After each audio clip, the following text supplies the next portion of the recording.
Oh, darling. Hello, darling. Oh, darling. Oh, darling. Oh, you dog, you.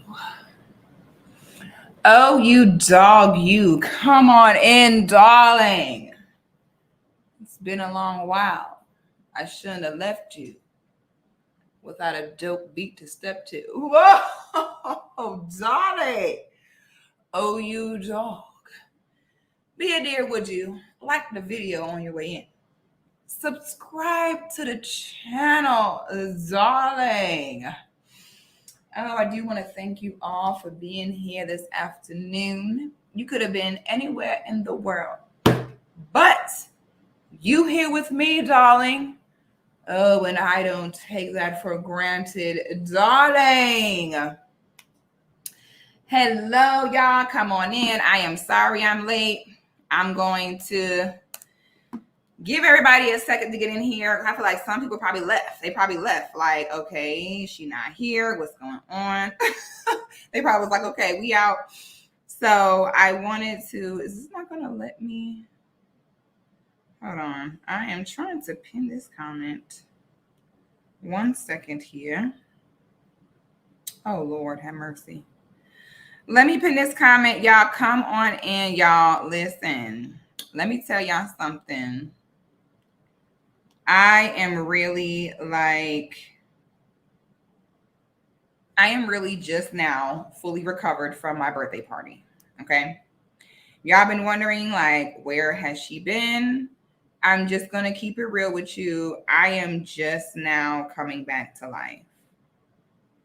Okay. That's just the truth in this situation. I am really just now coming back to life. Okay.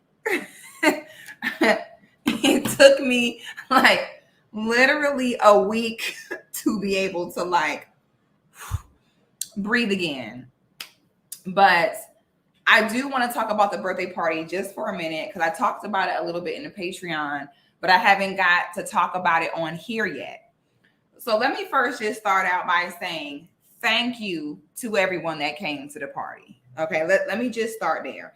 Thank you to everyone who, took time out their schedule to show up.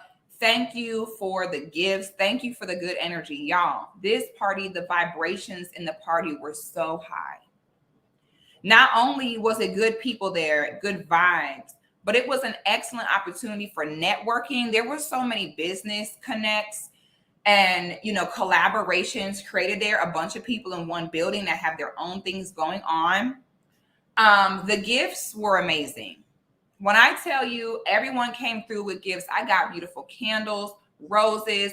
Here are some of the roses back here. They still holding on strong.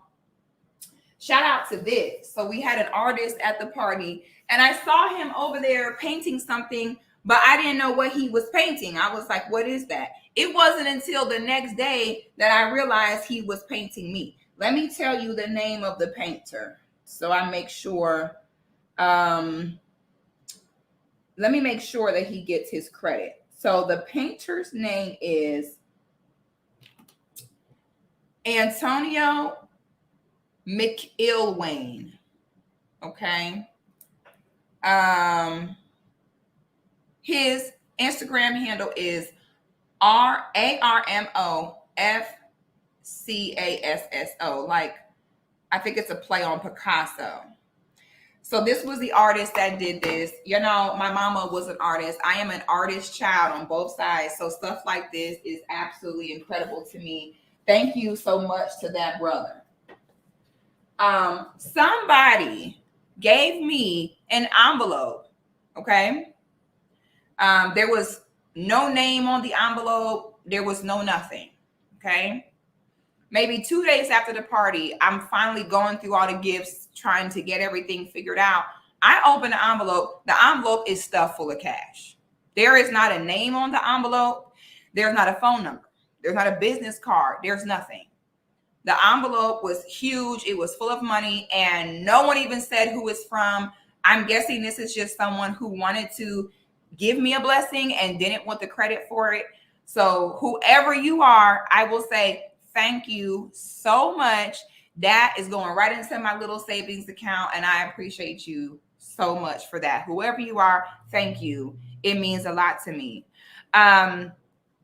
Next off, let me tell you guys about a very special gift that I got. And I am super excited. Now, as you guys know, back in May, my dog, Zeta, died, okay? Y'all remember Zeta? Zeta would always, she had major main character energy. Like, Zeta would always interrupt the live streams to like say hello. Like, she wanted to be seen. And it really took a lot out of me when she died. And there was a lot that went into why she passed away. And I was devastated, and I felt like I would never be ready for another dog. So I'm at my party, and we turned. I'm about to actually go over some of the footage with y'all so y'all can see some of what went on at the party. I'm at the party, turned up, having a ball. When I say I'm having a ball, and all of a sudden, one of my best friends come up to me. She's like, "Oh, you have another surprise outside." So I'm like, "A surprise? Like, what more could I get? Like, this is the best birthday." And what I got was Mommy Novan. Say hey, man. Say hey. What I got was this adorable, the cutest, most sweetest puppy ever in life. What I got was this new puppy. He is a Frenchie, and his name is Zeus.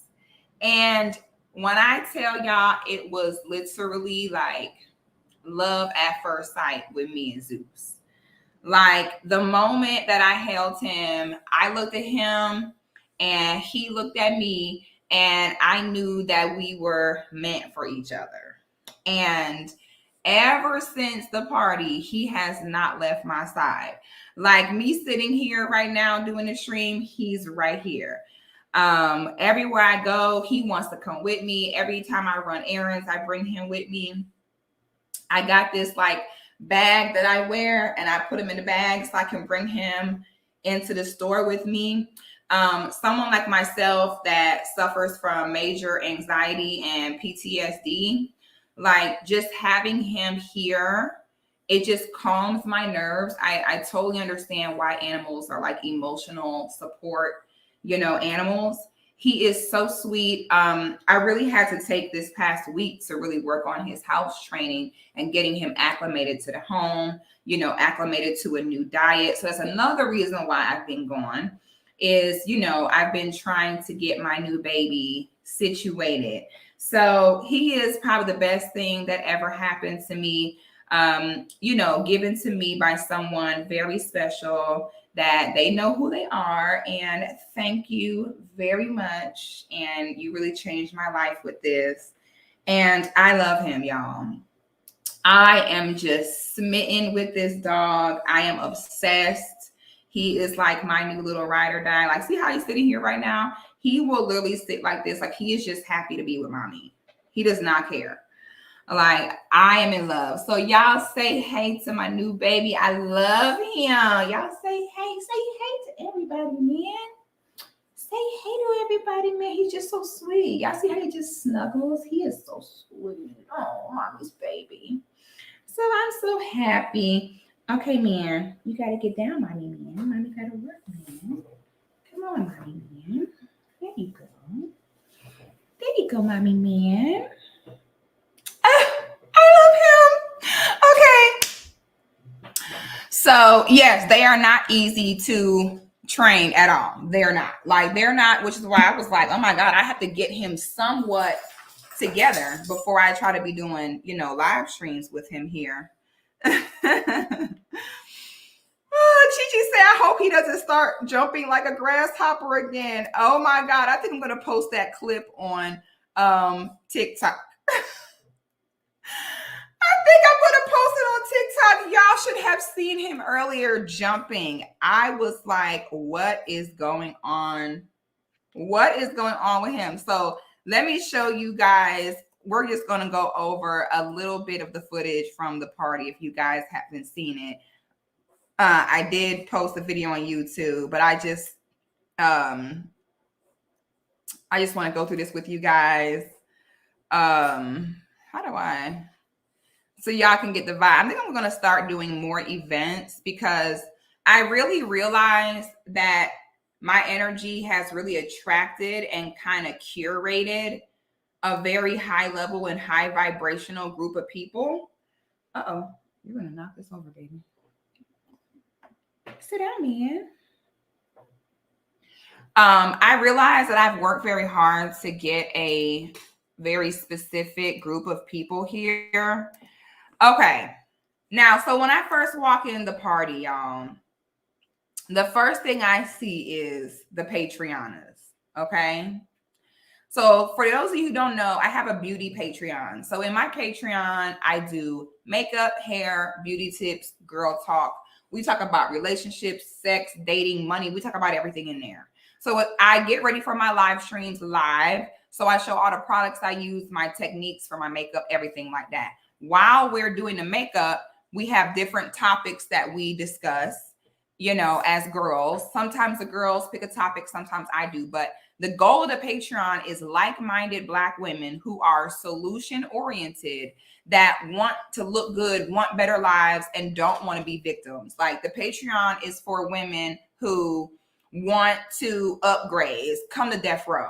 So, you know, we've been working so hard in the Patreon talking about looking good and, you know, getting ourselves together. Y'all, I walk in the party. The Patreon is sitting their own, they don't make their own VIP section, honey. It was like, this is the VIP. And when I tell you that I walk over there and I look at them all, they were flawless. They were flawless. Listen to what I'm telling you. Every single girl had their hair done, nails, toes, makeup. And I ain't talking about little girl makeup, grown woman makeup, foundation, concealer, powder, contour, lip, all of it. Everyone looked so classy, put together. I want y'all to also notice there weren't no wigs in that motherfucker. I just want to go ahead. I'm going to give myself a little credit for a second. All right. I'm just going to go ahead and give myself a little credit for a moment. I want to make note of two things. It wasn't no fat bitches in there, and it wasn't no bitches with wigs on in there. None. Okay. Everybody either had their real hair or a natural style. There was no guts. There was no wigs. There was no lace front glue. None of that. When I tell you that every woman understood the assignment, all of the women were beautiful, feminine, pleasant. The men, can we talk about the men? The men showed up looking so good, it make your head spin. Let me tell you the two fellas that stole the show at the party. Number one was Curtis. Y'all know how I jokingly was like, I hope Malevolent Elephant comes to the party. Y'all, Malevolent Elephant came to the party.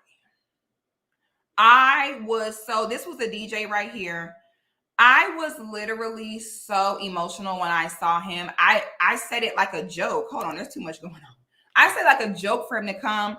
Y'all, Malevolent Elephant came. And not only did he come, but he came looking so damn good. I'm talking about fitted. I don't know what he had on, but I know it was expensive. I don't know what cologne he had on, but I know it was expensive. Curtis stole the show. Hey, Malevolent Elephant. Malevolent Elephant showed up dressed to the T, smelling good, fresh. Let me tell you who else showed up looking damn good is Tyshawn. So Tyshawn is the brother that I went on a podcast with Hardly Initiated. Honey, Tyshawn came in there. I love when men show their ankles. Like, I like when men wear them tailored pants with the shoes with no sock with their ankles showing. Ooh. Oh boy, you better show me them ankles. I love that shit. And when the pants fit perfect, you know, and you know, there's things, you know, like okay, anyway, I like them pants on men. Honey, Tyshawn showed up looking so fine. It made your head spin, honey. Baby, Tyshawn was in there fine as hell. I said, oh my. What the hell? So the men was fine. The women was fine, honey. We had a time, honey. I said, okay, Tyshawn, y'all, this brother right here, let me rewind this a little bit. This brother right here was a videographer. This was a DJ Hourglass. Shout out to her. She was amazing. She had us thumping all night. This brother you about to see right here, get it. Get it. Woo! You better get it. He's a videographer. He got some excellent video and for the woo, he getting down. There go Curtis. This is the moment where I see Malevolent Elephant. I was like, oh my God. I could not believe it. Look at me. Living my best life. I'm over here living my best life. Look at Curtis. Ooh, look at that suit. Baby, I was running around looking like an angelic big bird, honey. This brother right here brought me some candles, smelled so damn good. This brother right here was so sweet. Oh, let me tell you, this was the main thing I meant to show y'all. Do y'all know a brother came through with my own fragrance? Okay. This sister right here, shout out to this sister. This sister, 45 years old and shitting on a 20-year-old. That lady told me her age. I said, ma'am, her name is Martina or Montina. I'm so bad with names. 45, slaying edges. So then a brother made me my own fragrances. This brother's name is Lord John. The website, when I tell y'all, so he gave it to me. I said, wait, this fragrance is like my fragrance? He was like, yeah, matter of fact, I need to hit him up. I was like, what? He brought it in this nice box. Look at this. Absolutely incredible. So I sprayed it, like just to try it out.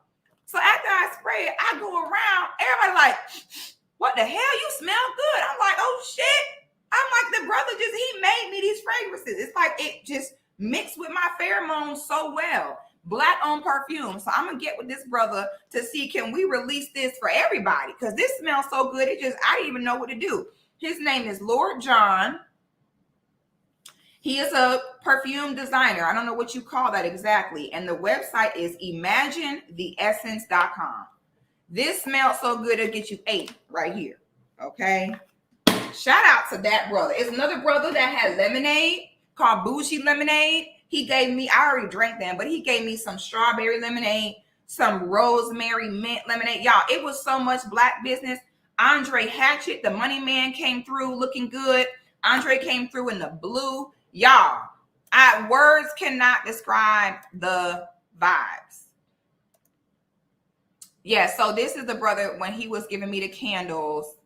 I was so smitten the whole night. I was literally just, I was so overwhelmed with the feeling of love. I'm talking about the love was literally like taking over the building. This is one of my old co-workers. Here goes Shernon. Y'all, Shernon looks so good, my nigga. Woo! Shernon was looking so good with the swag. Shernon was in there swagging. Okay? Shernon was so fine in there. Shernon had the men eating at her hand like this. Shernon could have had her some food in her hand and would have had them eating out of it. Honey, Shernon swag was on point. Femininity was on point. Hair was on point. Makeup was on point. You hear me? Shernon had it going on. This is Newbie. Newbie used to help me out with different topics. That's my ex-coworker again. Here is when the artist showed me the when he was making the thing. I was so toe up off that Don Julio. It still didn't occur to me that was me. Duh. Okay, it didn't even occur to me. I had a whole conversation and everything and still didn't know that was me.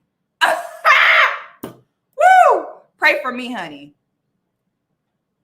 I hugged everybody. Look how beautiful. Here go Tyshawn, y'all. Woo, where'd it go? Hold on, wait. Woo, honey, Tyshawn was so fine. Hold on. Look how beautiful everybody was, honey. I cannot. Here go Tyshawn, y'all. Woo, Tyshawn was looking fine. Woo, Tyshawn. Why you was so fine, though? Okay? I ain't gonna hold you. Tyshawn was looking fine, honey. I had to bow. I was like, I don't even want to stand next to this man for a photo. Let me go ahead and get my Megan on. You know what I'm saying? Tyshawn, no, he looked good that night, honey. And he smelled good, honey. Hey, woo, get it. Woo, get it. Hey, woo. See, we didn't have no bad vibes, okay? We didn't have people in there where they mad at the men, mad at the women, none of that, okay? It was men and women getting along, having a good time, dancing, love. There's another sister, I don't know if she in here, but she telling me about how her husband got a farm. Matter of fact, how do I find that sister again? I got to find that sister. She was talking about her husband had a farm, honey. The networking was amazing. Here we go doing a cane wang with it. Drunk trying to cane wang with it. I'm trying to show everybody some Florida dances. Shout out to FBA culture. Why the F am I so tall? I don't realize how tall I am and how big I am until I see myself next to normal sized women. Get it, Cherno. Get it, Ashley. Get it. Woo! Get it, Ashley. Get it, Cherno. Hey, we was litty. Hey, Y'all, I literally just cannot. Honey, I'm over here trying to teach people how to do the cane wang with it. Yeah, his Instagram is Tyshawn Jackson. Tyshawn Jackson. Y'all better go holler at Tyshawn. Tyshawn, no, he was fine. Who? Get it, Jada. Get it. Woo, honey. It was a time, honey. There goes Helena. There goes Eli, Marcus, Shanice. We had some real heavy hitters in the building. Look at me. I was toe up. If toe up was a person, honey, it was me. Hey, if toe up was, look how good everybody looked. Hey, get it? Get it. Get it. By this time, look at Ty. By this time, the Don Julio had taken over my system. Okay. By the end of the party, my blood type was tequila. All right. By the end of the party, I no longer, there go my brother-in-law, there go Andre. By the end of the party, my liver was probably corroded. Don Julio didn't owe me nothing. Get it, Ty. Oh, look at Ty. I'm dying. Wait, did y'all just see Ty? Look at Ty. Get it.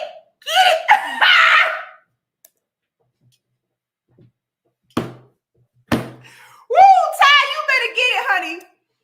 Ty, you better get it.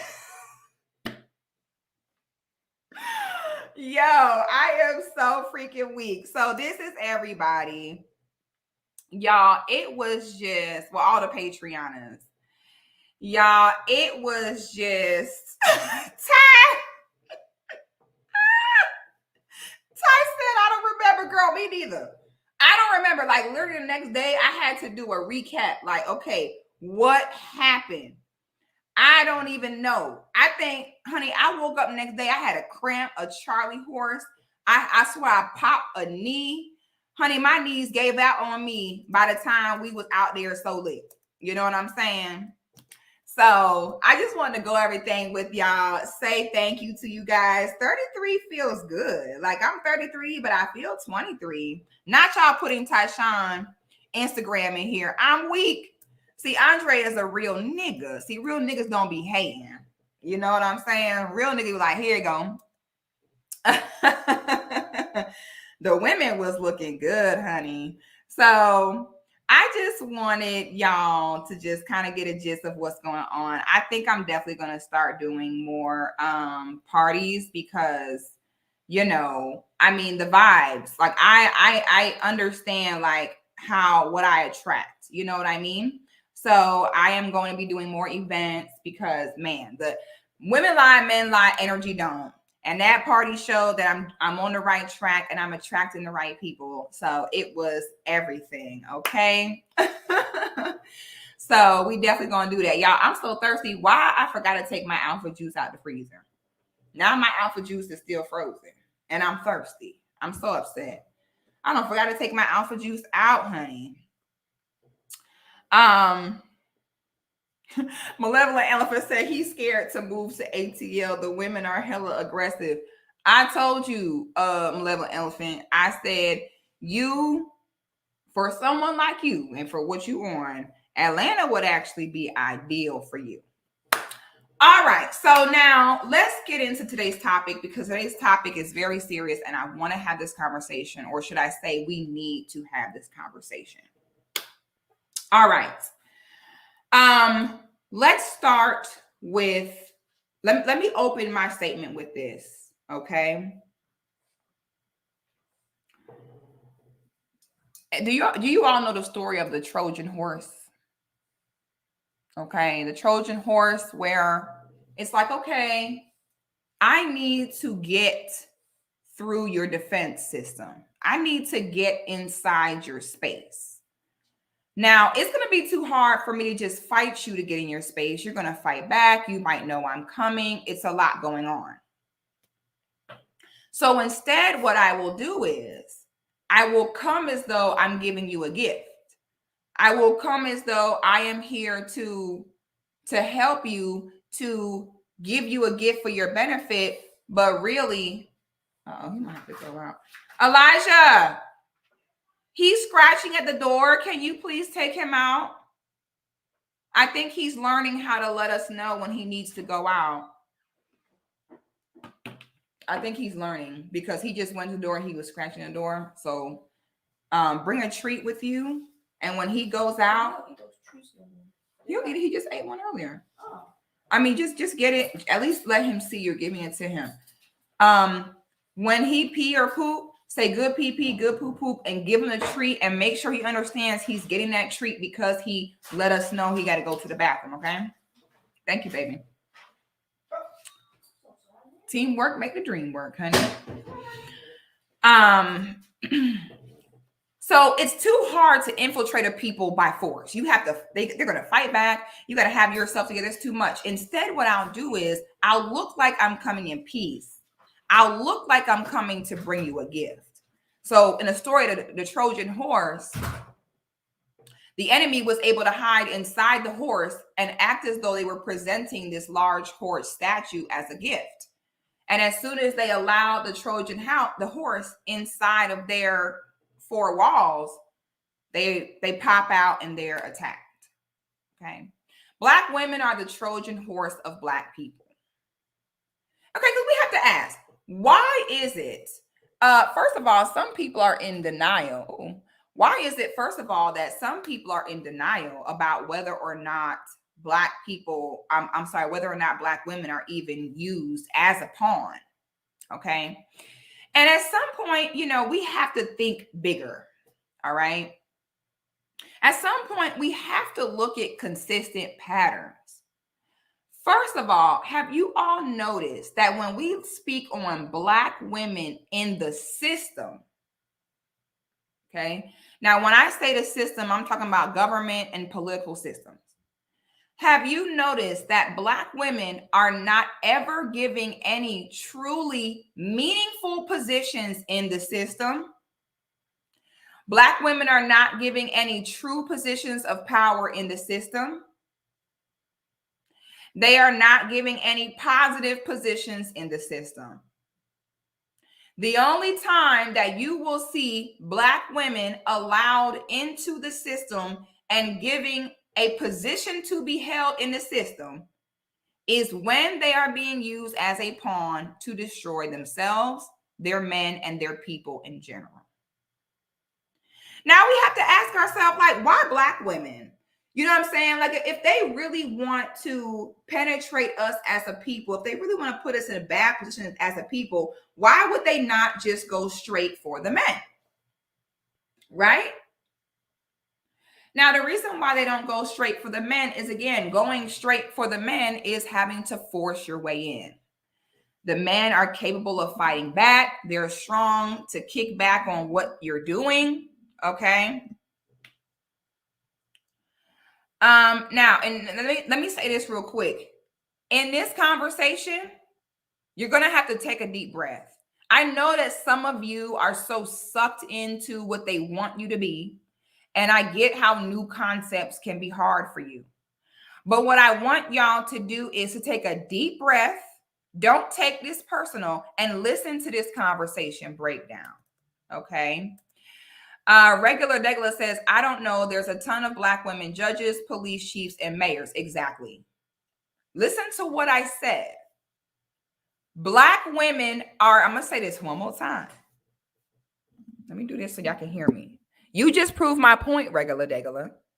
Black women are never given positions in the system of any real importance, relevance, or that holds any real power. They are only giving positions in the system where they can be the face of the destruction of Black people. This is why when we have discussions like this, your first thought is to defend the system and what it's doing.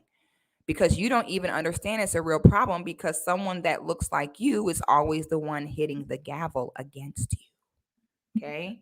So I need y'all, this is going to be a long stream. There's going to be a lot to unpack. So I don't need y'all to hear 2 minutes and then be like, I disagree. I don't care if you disagree. You don't even know what you're talking about. You literally have not even heard the video. Tell me right there, you already ignorant and you already have something personal going on here. Calm down. What I said was that Black women are never given real positions of power in the system. Do y'all ever see when you have a baby and the baby want to drive, but of course the baby can't drive, or the toddler, so they have those toy wheels that the baby can hold in the back seat, the toddler, like they're driving, but they're not really driving. This is what Black women have. Black women have been given these fake steering wheels with these glorious titles, mayor, district attorney, thinking that means you actually doing something. You ain't doing nothing. You don't have no position of real power at all. Oh, hello, sis, the Crimson Cure. Sis, how are you? I got put onto your content, and it was like one of the best things that happened to me. Shout out to you, sister.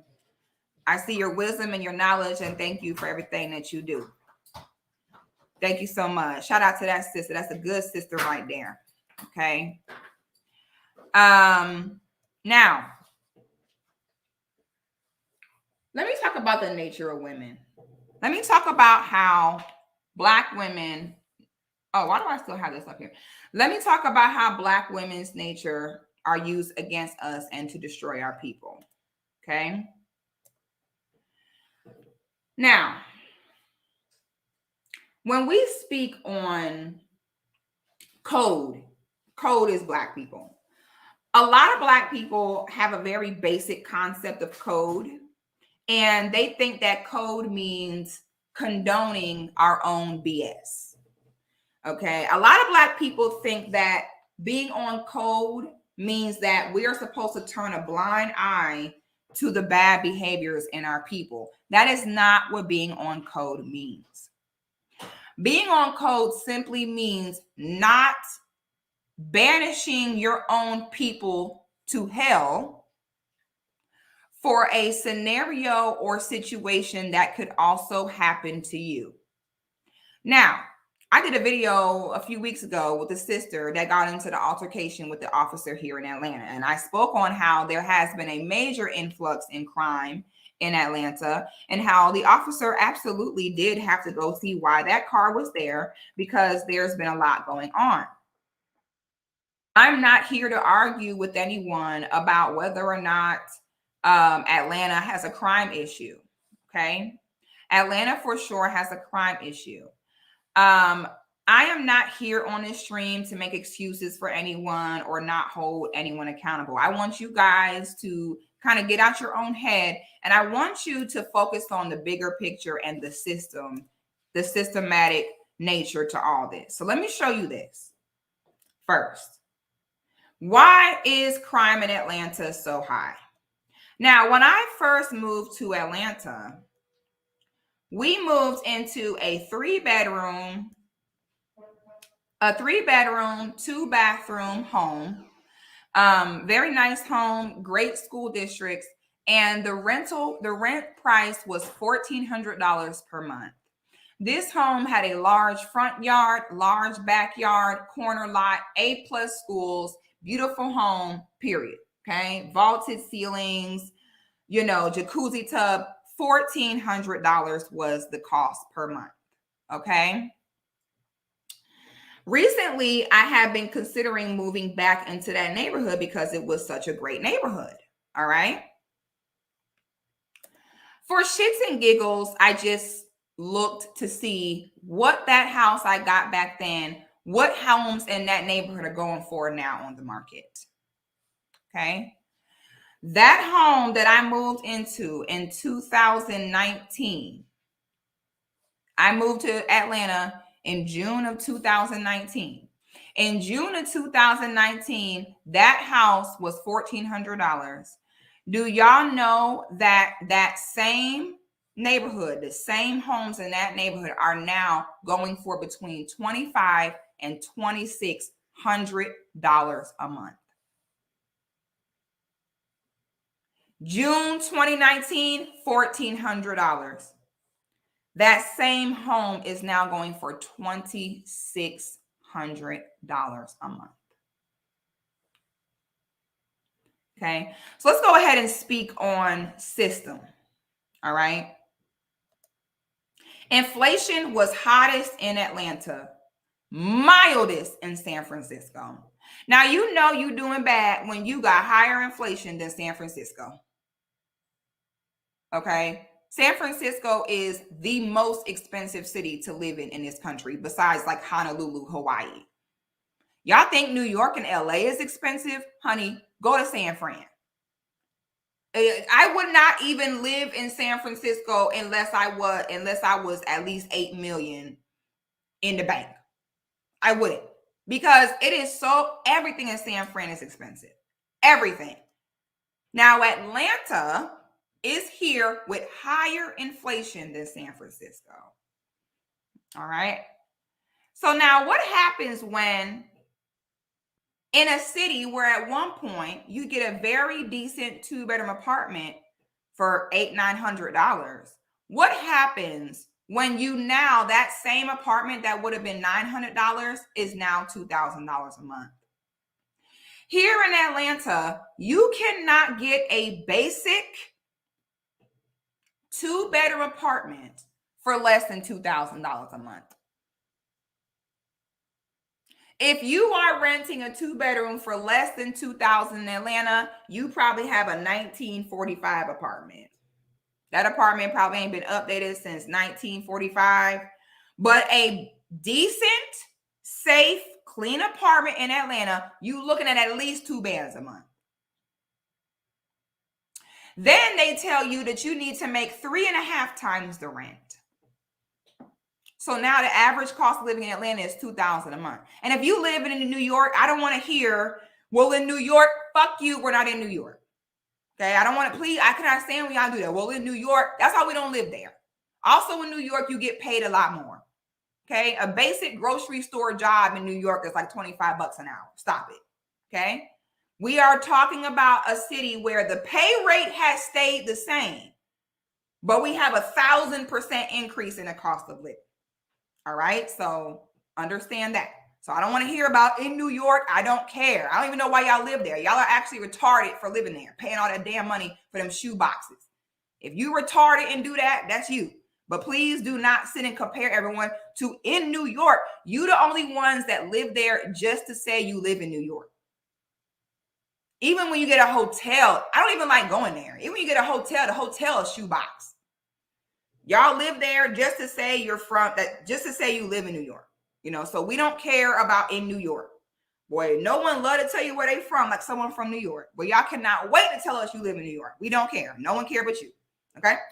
So now, let me keep going. You have not raised the pay rate. All right? You have increased the cost of living 1,000%. Then, not only that, But you have went more strict on the stipulations to get approved for a place to live. Y'all remember when the pandemic first hit, people not thinking were like, oh, they're not processing evictions. We don't have to pay our rent. So many people stopped paying their rent when the pandemic hit. Then you have people who stopped paying their rent because they were told they would be getting assistance. Okay. Here in Atlanta, they made a big announcement talking about, oh my God, we just got $500 million. We're going to help everyone pay their rent. Child, the state of Georgia got that money for housing and did not get that money to no fucking body. Okay. The state of Georgia community, it was called, what was that called? It was called the Georgia Rental Program Assistance, not county-wide, but we're talking about the state assistance. They made an announcement that, oh my God, we're going to give God this money. They didn't give no one the money. Them mofos ran off with the plug, and they gave either very few people the money, or literally by the time they act like they wanted to disperse the funds, the sheriff was already coming and putting a lock on people's doors. Okay. Now, I do agree it's dumb to not pay your rent, okay? Because I remember when the pandemic first hit. When it first hit, I was still barbering. I was still cutting hair. And that pandemic hit, and everyone was like, oh, we can't go to work. We can't do this. And I looked at everybody. I said, you shitting me? You know, they're telling us that they are not processing evictions. They're not saying that they have canceled rent payments. I said, until Donald Trump, back at this time, Trump was president. I said, until Donald Trump writes me a check for the next 12 months of my living expenses, I'm going to work. I don't care what none of y'all say. And when I would post me cutting, people would be like, you are selfish. You're only thinking about yourself. You're the reason why we're spreading this. Screw you. All right. I'd rather have a cold with some bop in it than be on the street. I don't care. And when the pandemic first hit, I've been said to hell with the C-19, all that. I never wore a mask unless I was somewhere where they would not let me in with it. I never wore no mask. I continued cutting hair and continued about my life. And I'm the only person that never got COVID. And when COVID first hit, everyone was like, oh, Six, you selfish. Why are you doing this? You see what fear does to your immune system?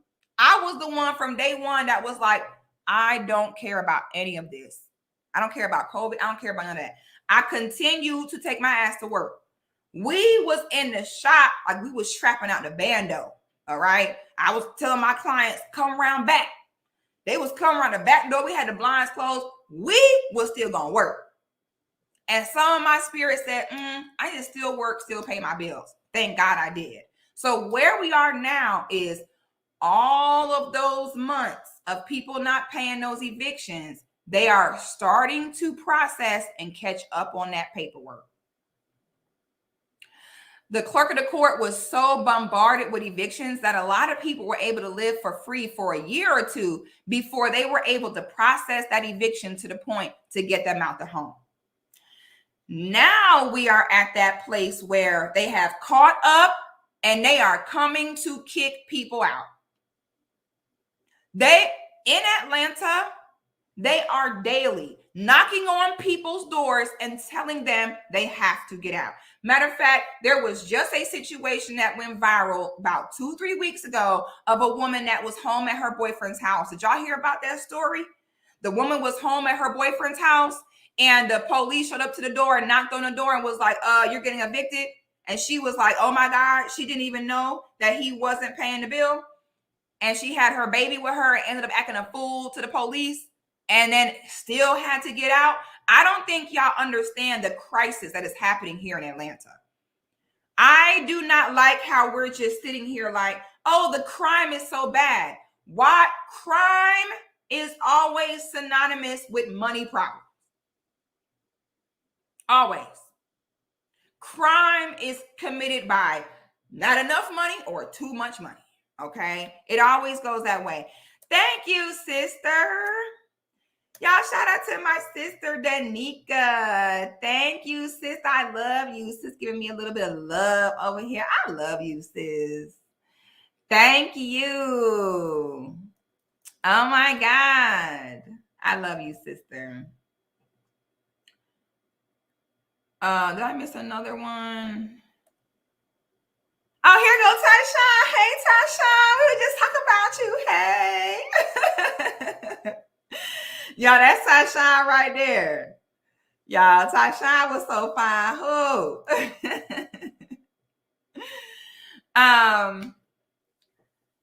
I don't like when we just be like, oh, the crime is getting so bad here. These bad gangs and these bad Black people committing these crimes. Man, shut up. Be for real. Now, not only that, but my point of saying that was to say this. Now, so many landlords and property management companies are trying to recoup years of missed revenue. So many property managers are in bankrupt status from having to, because remember, when they have to file evictions, they have to pay their own eviction costs. So now you have upside down property managers who have spent out thousands of dollars processing these evictions and have not gotten a dollar in return. So they're in the negative. So now they are being extra strict on who they rent to going forward. So now what's happening here in Atlanta is they are saying that they want you to make 2 to 4.5 times the monthly rent.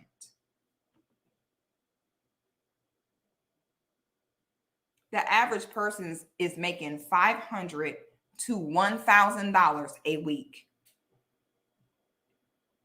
That's what the average person is making, around $4,000 a month. Most of the time, less than that. If your paycheck is $4,000 a month, but the rent is $2,000 a month, and they tell you you need to make 3.5 times the rent, what do you do? What do you do? So we're going to increase the cost of living by 1,000%, but we won't increase what we pay you by 1,000%. This is what they've always done to us. What they've always done to us is what? Gentrify our neighborhoods that used to be affordable. Okay? I want y'all to understand, when you see these white folks in Atlanta walk around with Starbucks, walking their dogs, a lot of these development used to be the projects, used to be the hood. So they kick everybody out the hood, kick everybody out the project they can afford. They gentrify it and put $3,000 a month apartments and townhomes in its place, and then say it's crime. You kick people out of the projects where they at least have their basic human needs, have a roof over their head, replace it with $4,000 apartments, and then say these niggers are committing crimes.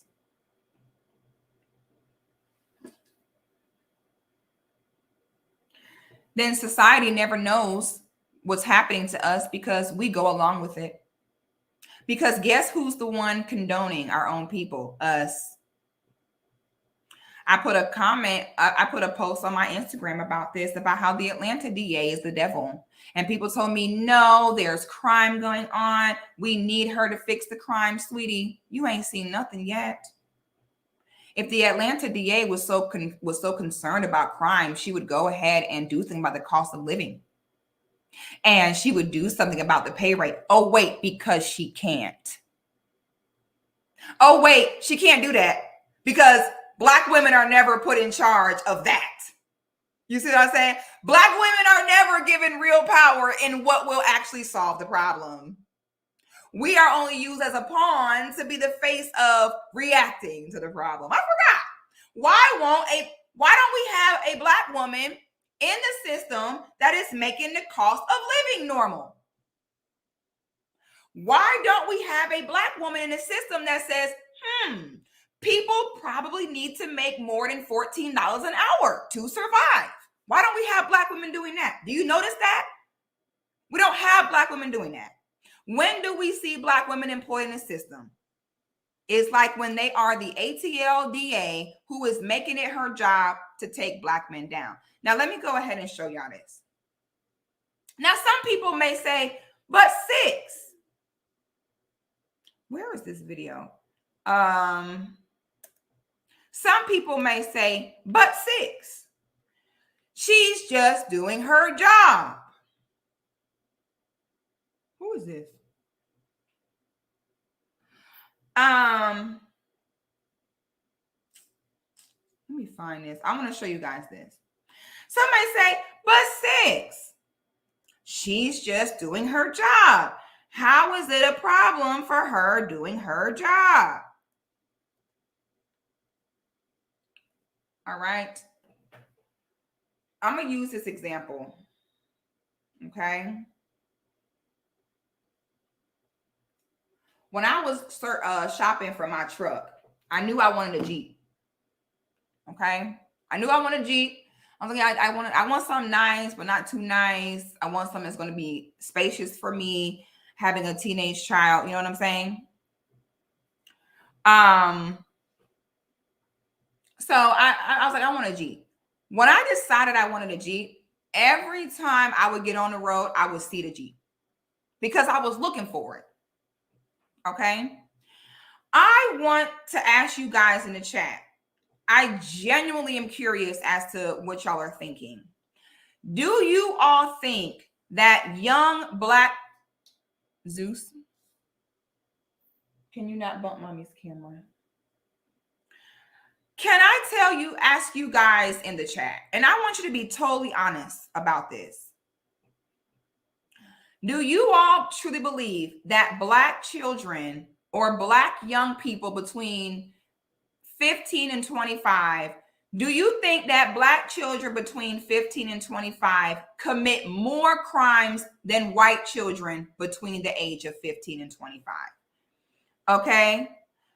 Put a yes if you think Black children create more crimes. Put a no if you think that they don't.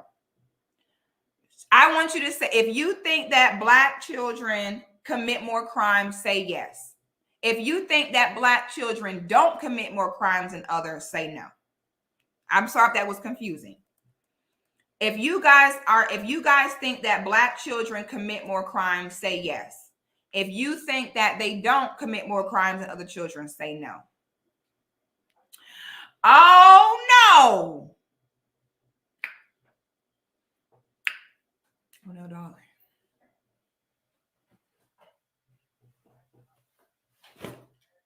Oh, darling. Oh, darling. Oh, no, you didn't, darling. Oh, darling, you dog you. Oh, the Taurus, darling. Oh, darling, you should not have, darling. Because now I am rich, darling. Oh, the Taurus, you dog you. Oh, the Taurus, you dog you. I want all you poor peasants to refer to me as Madame Riche Beach, please. I don't know who Six is. She has left the building, darling. Okay. Please refer to me by my rightful title, darling.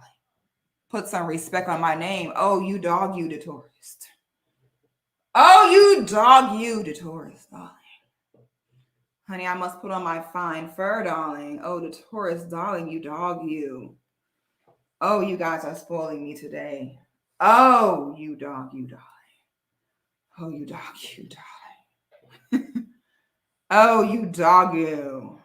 Honey, I ain't got the glasses. Dang. See, we do the glasses or the fur when the red box comes. Okay. But then when we get over $100, that's when the shades and the fur. And I just add more accessories the richer that we get on here. Oh, Baby, can you're okay. You're going to knock this over, my dear. Okay. 1 second. Dog is over here getting ready to knock over the whole set.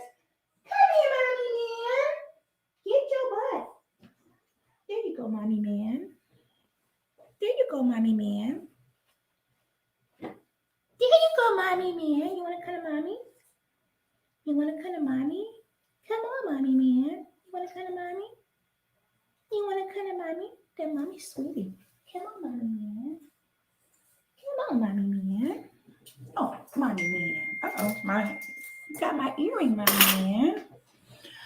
Okay, so tell me if you feel as though Black children commit more crimes than other children in between age 15 and 25. Okay, some people say yes, they feel like they do. Let's see.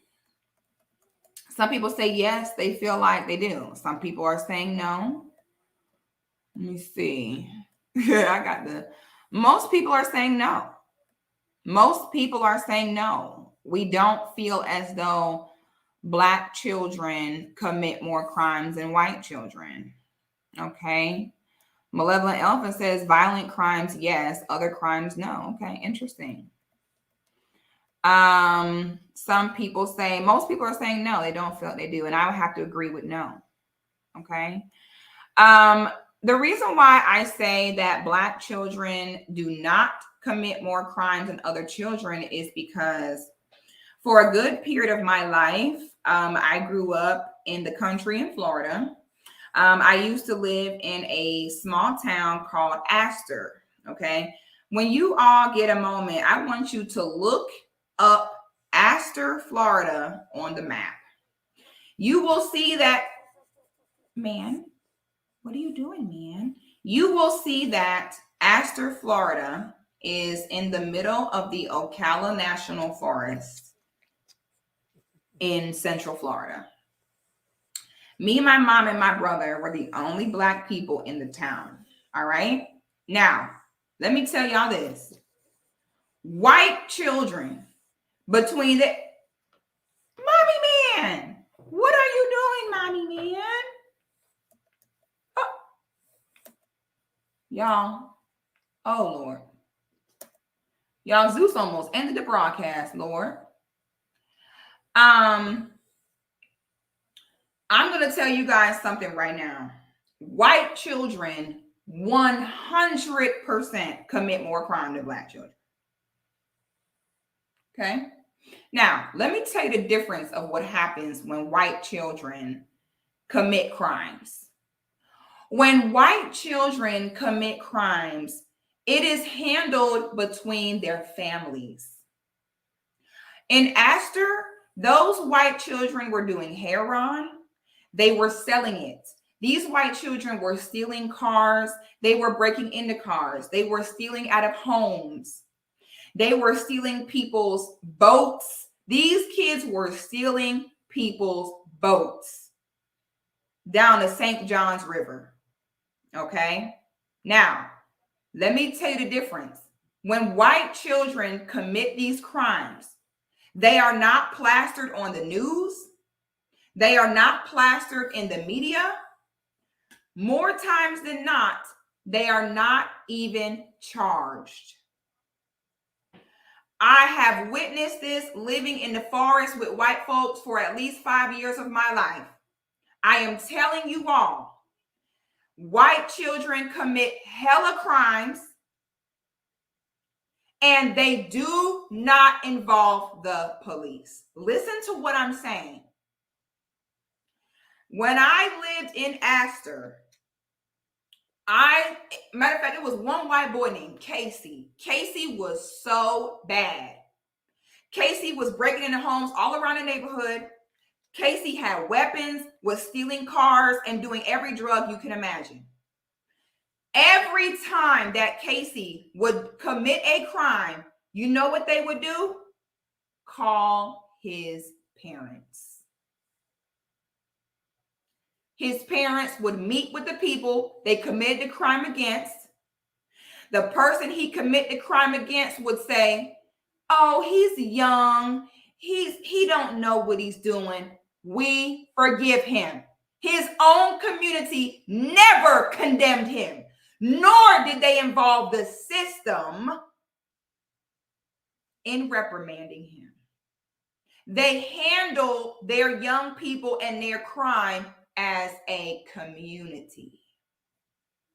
And in the rare occasion that they do go to the system to reprimand their child, they are given more than half of the sentence for Black children that committed the same crime. Okay? White children do not commit crimes and have other white people plastering them all along the media saying, go to hell. They don't. They handle their issues as a community. We do not do that. We will have our fathers leave these kids in the home with the mom, talking about their baby mama and child support. We will let these men go around making babies, not being in the home, have inflation happening the way it is, have these young people have no place to go, no place to stay. And then when they commit crime, we say, lock them up and throw away the key. What do you think would happen if that same energy was used to follow white children around all day? See, the reason why people like the Atlanta DA are the devil is because she is going off of the traction of white supremacy, of it's these Black kids that's the problem. And she's giving the people what they want, like, don't worry, y'all, it's Super Mammy. I am here to lock up all these big bad gang members.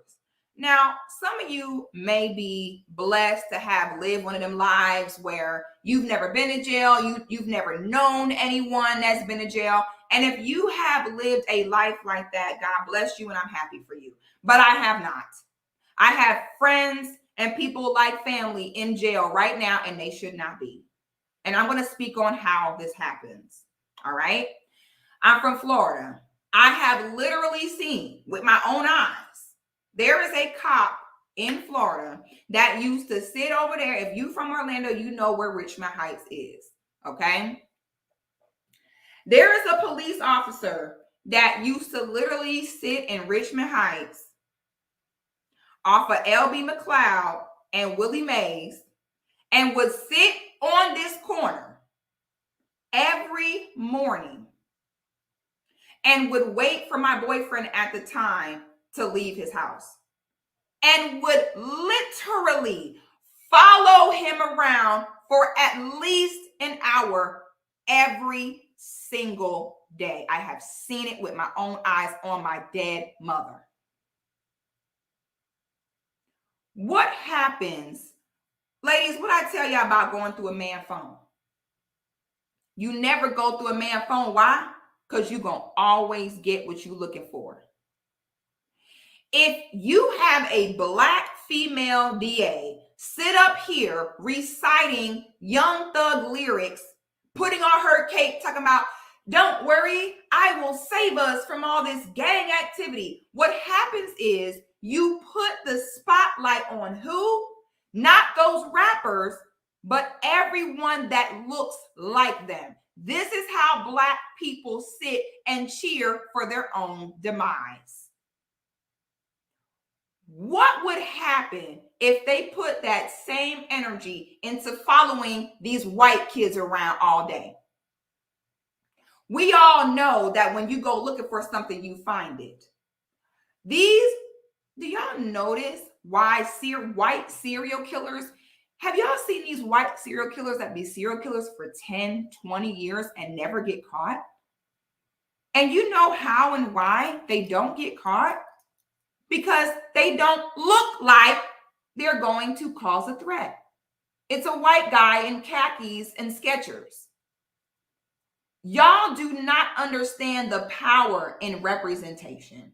Because the white guy does not look like the gangster, he's able to have 100 bodies, serial killing a woman once every 3 months, and can get away with it for 20 years because he can walk right down the street with a woman's body parts in his backpack and no one is checking for him because he's white.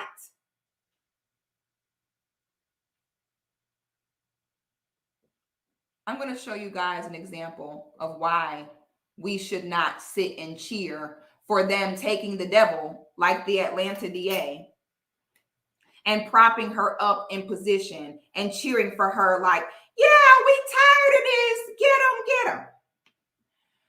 There is a brother here in Atlanta named Shaka. Okay, Shaka Zulu. Shaka has been in the game for a long time. Shaka he works in the music industry. He manages some major artists. I'm not going to say the artist names because I cannot stand how when something goes down, they're quick to say so-and-so's manager when so-and-so didn't have nothing to do with this. Every black man that commit a crime, here goes the system finding a way to loop as many other black men in as they can. So Shaka, it manages a prominent artist here from Atlanta, and I will not say his name because he ain't got nothing to do with this. And I am disgusted at how when they keep talking about Shaka, they keep saying so-and-so manager.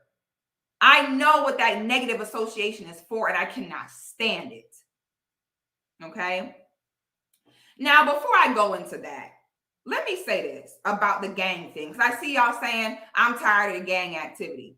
Again, y'all, I had a rough upbringing, okay? I just look this way. But when it comes to gang activity, the police, the way all this works, y'all, I promise you I'm no stranger to any of this. Let me tell y'all right now. I want y'all, boy, if you don't hear nothing else in the stream, please hear this. The police don't know shit. Listen to what I'm saying. And this is why snitching is so dumb. Because what y'all better realize is the police don't know a damn thing. The police don't know shit. They don't know anything about the real ins and outs of real gang activity in Atlanta. They don't know anything. This is why they go after the young thugs and the whoever else. Why? Because it's mainstream music. Because outside of the mainstream music, they don't know what's going on. Young Thug is not the source of the crime in Atlanta. Okay? The biggest gang, okay, man, you gotta move, man, because you on the way. I gotta switch out my battery, but the baby is sleeping so good on me. I don't want to move him. I gotta get the camera, man. I gotta move you real quick. He looks so cute sitting here, so comfortable. I gotta move you, man. I'm so sorry, mommy, man. Oh, mommy, man. I'm sorry. He's looking at me like, why'd you put me down, mommy? I'm gonna switch out my battery while I make this point.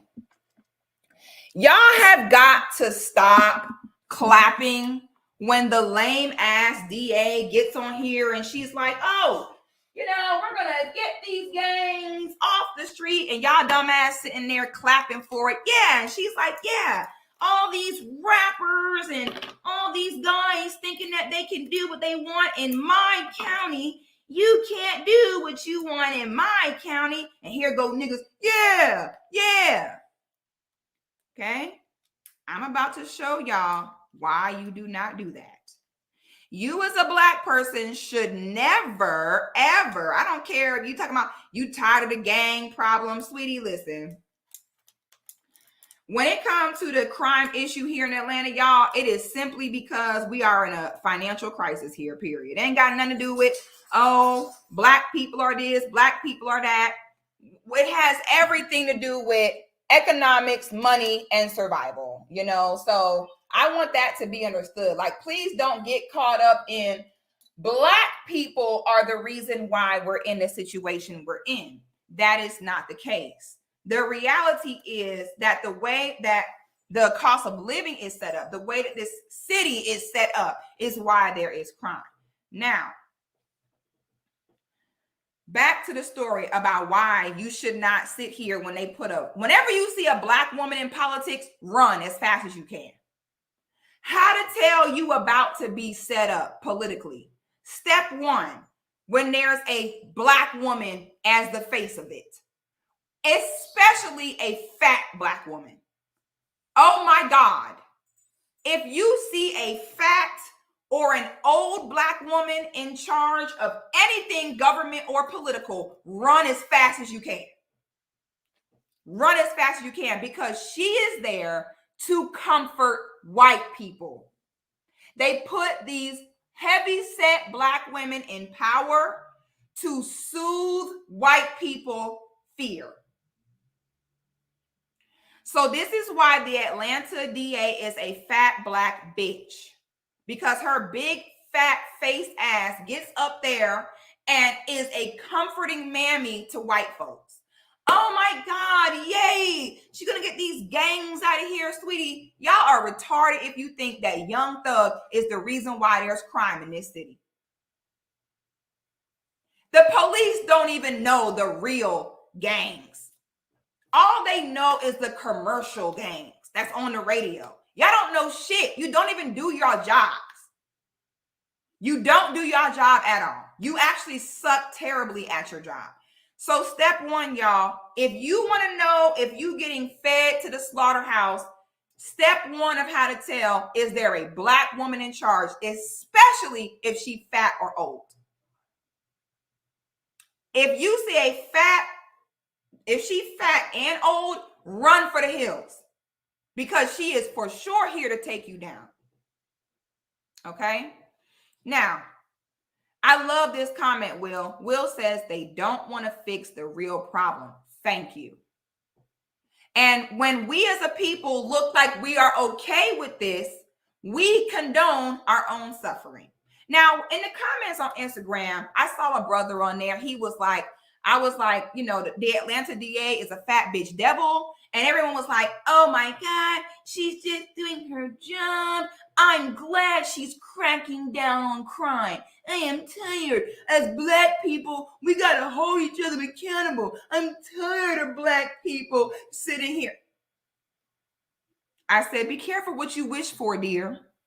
Be careful what you wish for, dear. Now, back to what I was saying about Shaka.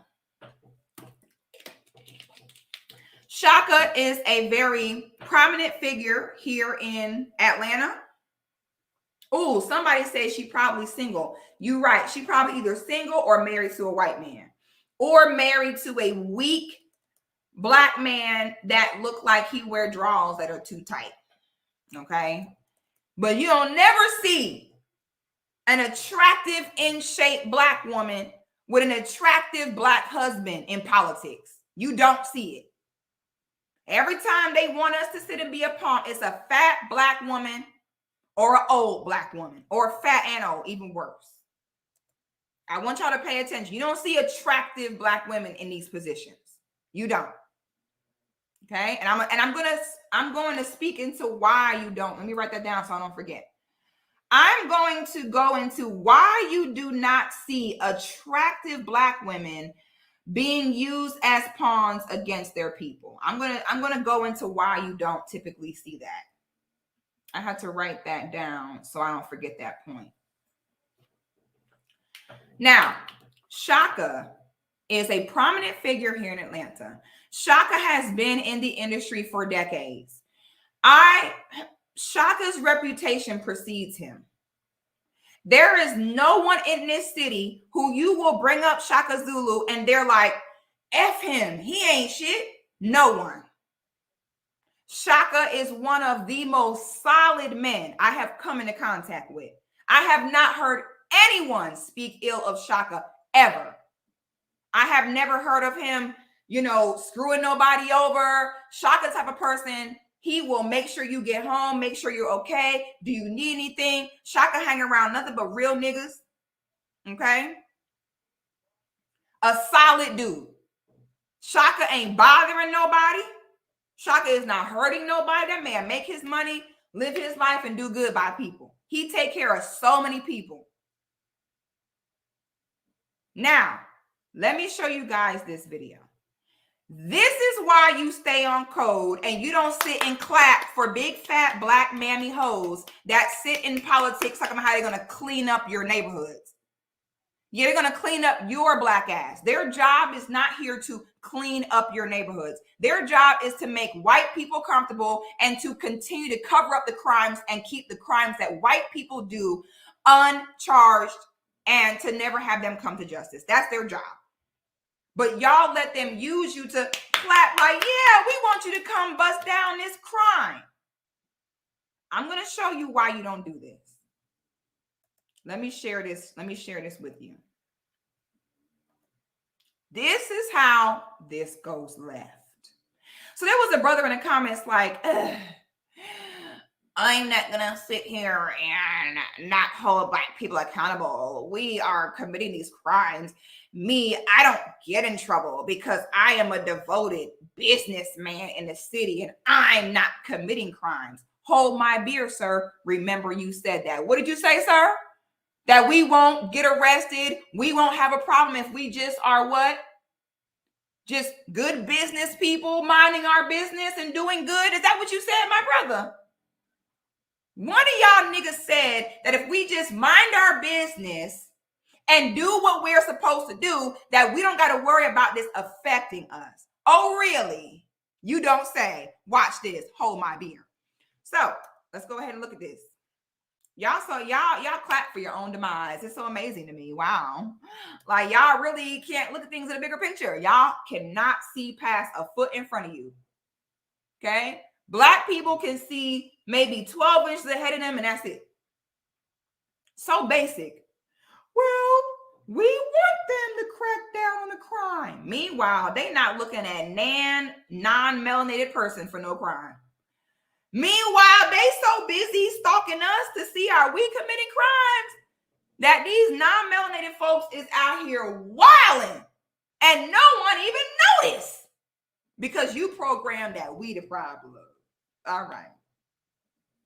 Let's go ahead and look at what happens when you're minding your own business in your own place of business as a legitimate businessman. Let's look. Let's go ahead and look, y'all. I don't know the sister, but shout out to this sister for this video. Hold on, let me and DAs and everybody that's supposed to know the law. Watch the video of a 52-year-old man being jumped by 4 men in a stand your ground state and charged him with murder, aggravated assault. I'm trying to figure out how the fuck do you come up with that after watching this video? These 5 guys right here, 1, 2, 3, that's right here, 4, 5 are, I'm assuming, waiting for Shaka. Shaka's over here in the corner. Shaka's back here getting his guest situated. Follow along because there's going to be a lot of moving. Follow along. I want you to also keep in mind that Shaka was at his place of business hosting his event. Parts. So, dude right here has some kind of issue with Shaka. He waiting for him to hit the corner. He literally standing there waiting for Shaka to come. This the hater. So this is Shaka right here. Shaka comes around here. He's walking this way. This dude starts to walk this way to confront Shaka. Pay attention. Big dude is about to go to the back of the car. Shaka comes up. This is Shaka right here. This is the dude that wanted to confront Shaka. Him and Shaka are having a conversation. Big dude is in the back. He done already got whatever he needed to get out. He's coming back over. He walked back over to the group. 1, 2, 3, 4. They're all sitting there. Watching Shaka. Watch right here. Have a conversation. Watch right here. If you see this dude's hand is on his hip, Shaka believes that it's a gun in his waistband and is trying to stop him from pulling the weapon. Watch. He doesn't punch him. He doesn't pull his weapon. All he does is try to prevent him from pulling it. So Here you go in real time. Shaka says, stop, bruh. I don't know if that's what he said in real life. Okay, so you see Shaka now, he is in an attempt to protect, and this type of man Shaka is. Okay, this shows Shaka's character. And then Shaka notices the gun, and in an attempt to protect not only himself, but all his guests in the parking lot, Shaka doesn't just pull his out. Shaka attempts to hold the guy so that he cannot continue to reach for the gun. Pay attention. Make sure y'all, can y'all see my mouse? Let me make sure y'all can see.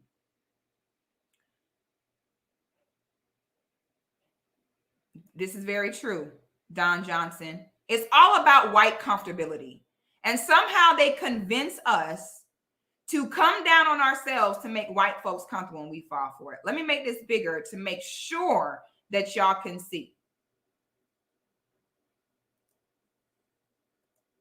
He's pushing him against the car so he doesn't have the ability to pull his weapon. Here are the guy's friends coming over. Big dude. First thing he does, punches Shaka in the side of the face. Hit Shaka. He hits the ground. Shaka's on the ground. Then they immediately start stomping him, kicking him, punching him. So I'm trying to figure out, how is Shaka, the murderer? All them dudes jumped on one man. One man. Shaka is 52 motherfucking years old. He is 3 years away from being able to qualify for a senior citizen discount. A lot of niggas don't even make it to 52. This nigga is damn near a senior citizen. And he got 4 dudes jumping on him. Pay attention. When he is being beaten at his place of business, security comes and breaks it up. This girl right here, pay attention. Look right here. And the guy that, remember, started the shit to start with, punches her right in her face. Remember, no one's been arrested but Shaka, and all of these guys have been interviewed. Look at this. Shaka says stop. They punch him. They start stomping him. Security runs over. They break it up. The dude that started it punches his girl. I guess that's legal in Georgia now because he has not been charged or arrested. Remember, Shaka's the only person that's been arrested at this point. Now, Shaka's finally on his feet. Those 2 aggressors are still trying to get at Shaka. Let's keep that in mind. This is Shaka. This is the kid that got shot. Remember, both of them are still trying to attack Shaka. My confusion is why the DA would charge Shaka Zulu with murder and aggravated assault after watching a video where he was attacked, stomped, jumped, punched, and when he got to his feet in a stand your ground state, the law says I do not have to run or retreat when my life is in danger. And clearly, considering he got shot multiple times, his life was in danger. Are we not going to look at any of that? And here's what bothers me the most. The DA is a Black female. Her responsibility to Black men is greater. The expectation is greater, not to protect Black men who are committing crimes, but to make sure that the laws are applied equally and fairly and according to the statute. And the statute in Georgia says that a man has a right to meet deadly force with deadly force and stand his ground. He does not have to retreat. He does not have to run away. He does not have to pretend as if it never happened. He has the right to defend himself and his person. And that is exactly what Shaka did. And if all of that was on camera, how the fuck did you turn up and say he committed murder? Yeah, bitch, how the fuck? We want to know. How the fuck? This shit got me so freaking pissed. And what just kills me is I know this is the first of a lot of this type of stuff to happen. Aggravated assault. How did you come up with that? How? Because he a nigga. That has a name. Because now y'all don't sat here and hyped up this fat, black, ignorant ass, mammy ass bitch. Y'all don't sat here and prop this bitch up and egg this bitch on, not knowing that her goal is to get as many prominent, familiar faced black men with money as possible behind bars. And y'all think, let me finish this video before I go in. That's what I'm trying to figure out. Let's finish it. I'm ready to go. I'm trying to figure out. Okay, this video's over. Let me go ahead and say this thing now because I'm irritated. I just got irritated. I'm so freaking pissed by this. I'm so pissed.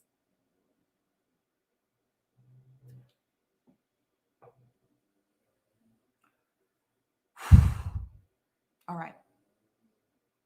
The purpose of the DA is to get as many prominent black men as possible and to put them in jail. When we sit and champion and cheer for, yeah, get these gangs. Yeah. What happened is everybody that looks like those people that you are championing for becomes a target. Something very dangerous that I see people do is when they think that if they just are legitimate and follow the law and be a good person, that they cannot get railroaded in this system. If this was a white man that got jumped, let me tell you something else that I want y'all to know. And this is as someone who, I have so many white people in my family and have lived with white people. When I was small, my mom had white friends. When we was in between homes, we would live with them. I have lived in their homes. I have seen their family issues behind closed doors. Honey, I don't see so much about white folks that I wish I didn't see. Maybe then I would be like y'all and think that most of them are still good. Or I would be like y'all and think that they don't commit crimes and that they don't hate on you, you know? But I've seen them too up close and personal to where I know how they operate. Okay. I want y'all to know, see, black people kill each other when we're like starving and we need some money and we're going to kill you to rob you because we need to eat. I want y'all to understand this.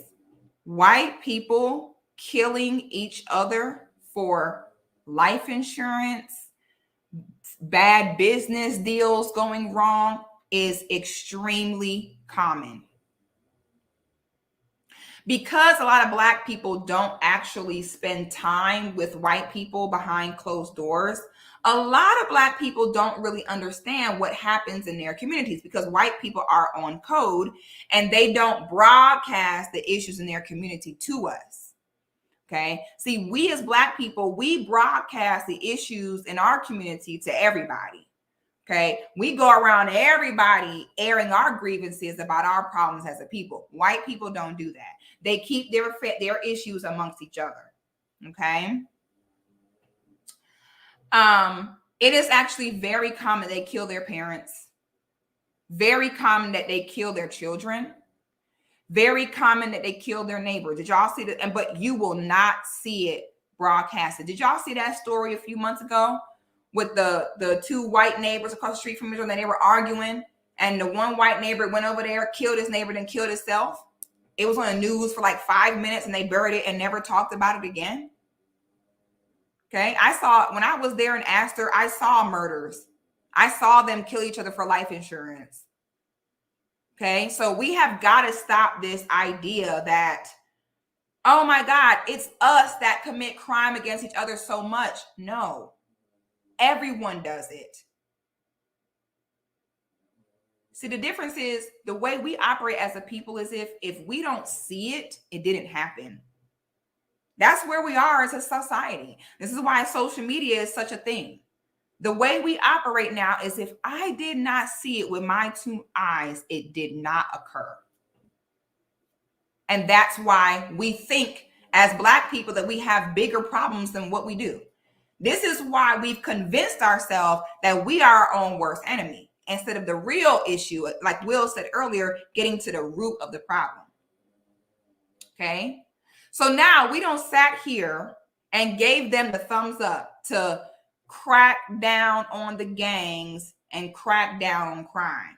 We don't sat there and clapped for this bitch while she got her ass on the news talking about, yeah, and reciting Young Thug lyrics, talking about, yeah, y'all are not committing crimes in my county. Bitch, this is not your county. You don't have power over shit here. Your job is to be a pawn to lock niggas up. So do your job and shut the fuck up, bitch. We don't care. You think you're so cool and you're so powerful with your stupid ass DA position. You're not. You are nothing more than the devil and the motherfucking Grim Reaper. And you bitches make me sick. Okay? You literally make me sick to my stomach. So now when we sit here and we clap for it and we champion it, guess what happens? Now we make society think, oh, we must be right. These Negroes really must be, coming down each other and after each other. So now what happens is the Black men who think that they can just be legitimate will still end up getting railroaded. Do y'all know that Shaka was arrested because of this incident we just saw and was given a $200,000 bond? If that was a white man that was defending his place of business and some guys came and jumped him and he fought them off and he got shot and he shot back and defended himself, what do y'all think the news would say about him? What do y'all think the news would say? Let's say Shaka was a white guy that defended his place of business. How do you all think the media would portray him? Do you all think he would be arrested? And I want you to be honest. If this was a white man in his place of business that got attacked by 4 people and made it out alive and managed to shoot and kill one of the people and defend himself, what do y'all think would happen? Do y'all hear the dog snoring?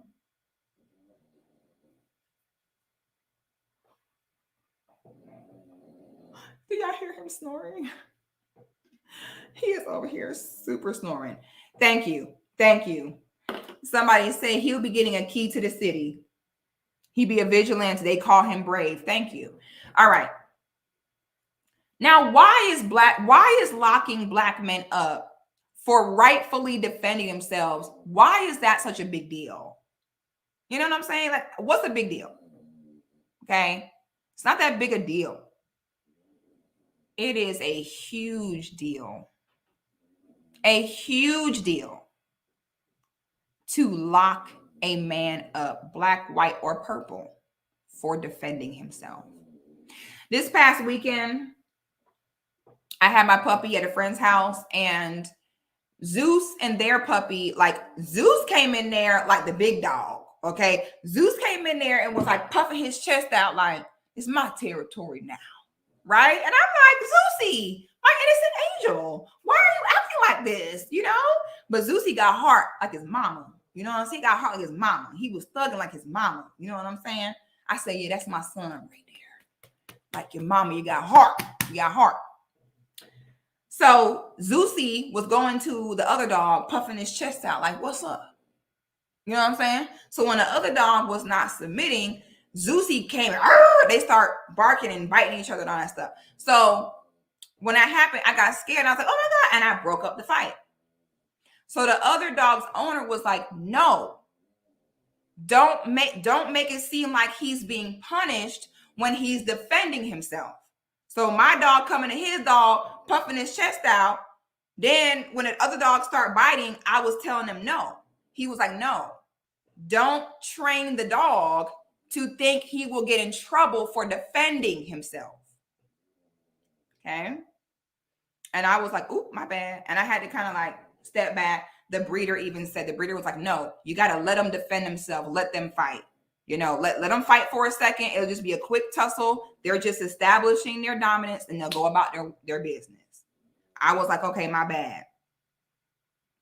This same situation, can y'all hear the snoring? Because I feel like it's kind of loud. Let me see. Can y'all hear the dog snoring? Y'all tell me right now if it's bothering y'all, because if so, I'm gonna go put him in the room. Because I hear it loud, but sometimes I'll hear something loud, but y'all don't hear it. Uh-oh. Y'all can't hear? Okay, good. Okay, cool.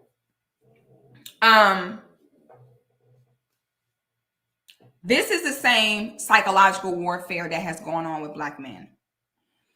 So when we speak about women, and if you're in a Patreon, we talk about this all the time, how a lot of men don't understand why women being adored is such a big deal for us. Like, a lot of people be like, y'all act like it's your feelings are so hurt because you're not adored. Like, what's the big deal? It's just some little adoration, right? And I had to speak on how men have to respect why adoration is so important for a woman and our psychology and our health. Well, when it comes to a man, his respect and his ability to defend himself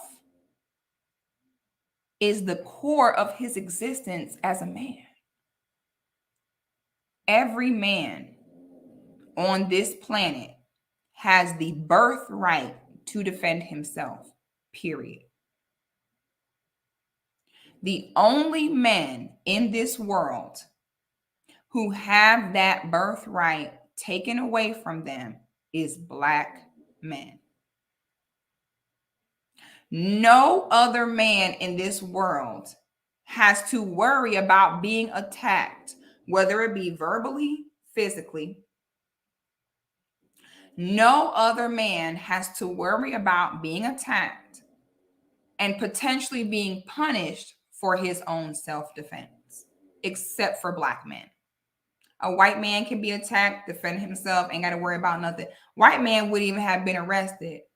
Shaka discharged a legal firearm in a situation where these men were literally attempting to take his life. And he discharged a legal firearm and went to jail. Why? Why? Because we have this overzealous, fat, Black mammy DA. Now, how on earth does, I know what y'all are thinking, how on earth does white supremacy get these Black women to go so hard? How do they do it? You know, you gotta think about it for a second. Like, damn, like, why is there so many? Yes, he did kill someone. Yes, he did kill someone. He killed a 23-year-old kid. Now, God bless that baby and God bless his family. And, you know, my heart goes out to his family. But I'm going to tell y'all something right now. They tried to paint this kid out that Shaka killed. Thank you, Major Payne. Major Payne says, supposedly, they tried to get in a private club. You need a member. They argued with security, sent them off. Shaka went outside to bring in a friend and they jumped him. Yes, that's exactly what happened. Matter of fact, this shooting happened at apartment 4B where I just had my birthday party.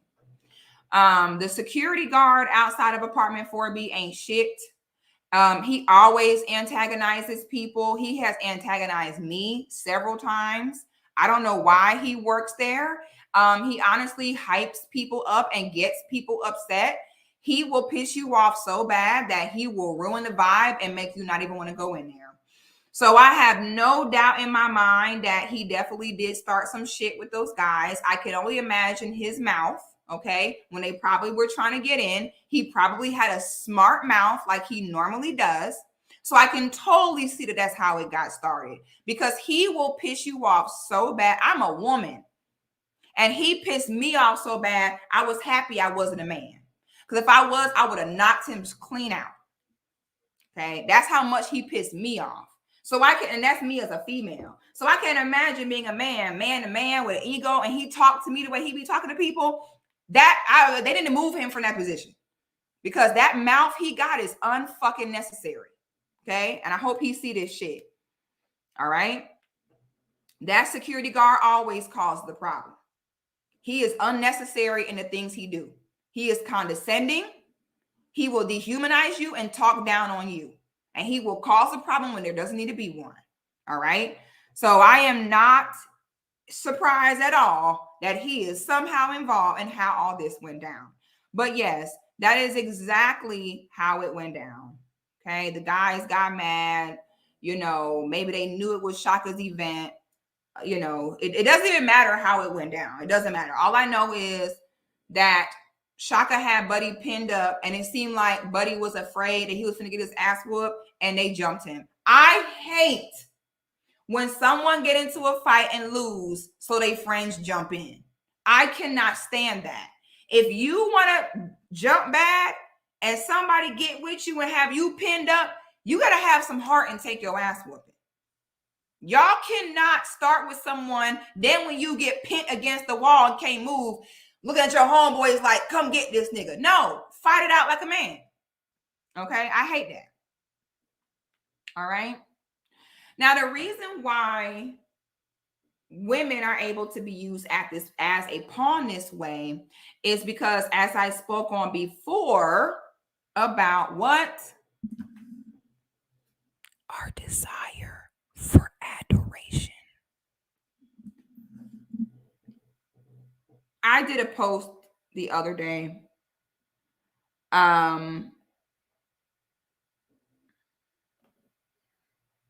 Somebody said it matters. That's why Shaka's in jail. What matters? What do you mean? I don't get what you mean. Second of all, he's not in jail because he bonded out of jail on a $200,000 bond for defending himself, which that in itself is a psychological attack on a man. A man should never be punished for rightfully defending himself. Okay. It actually will begin to genetically affect Black men. Okay. When Black men for so many years have been beaten down for defending themselves, what happens is that alters your DNA. And you will continue to produce Black men who will grow up to be scared to defend and protect themselves. Okay, that's how DNA works.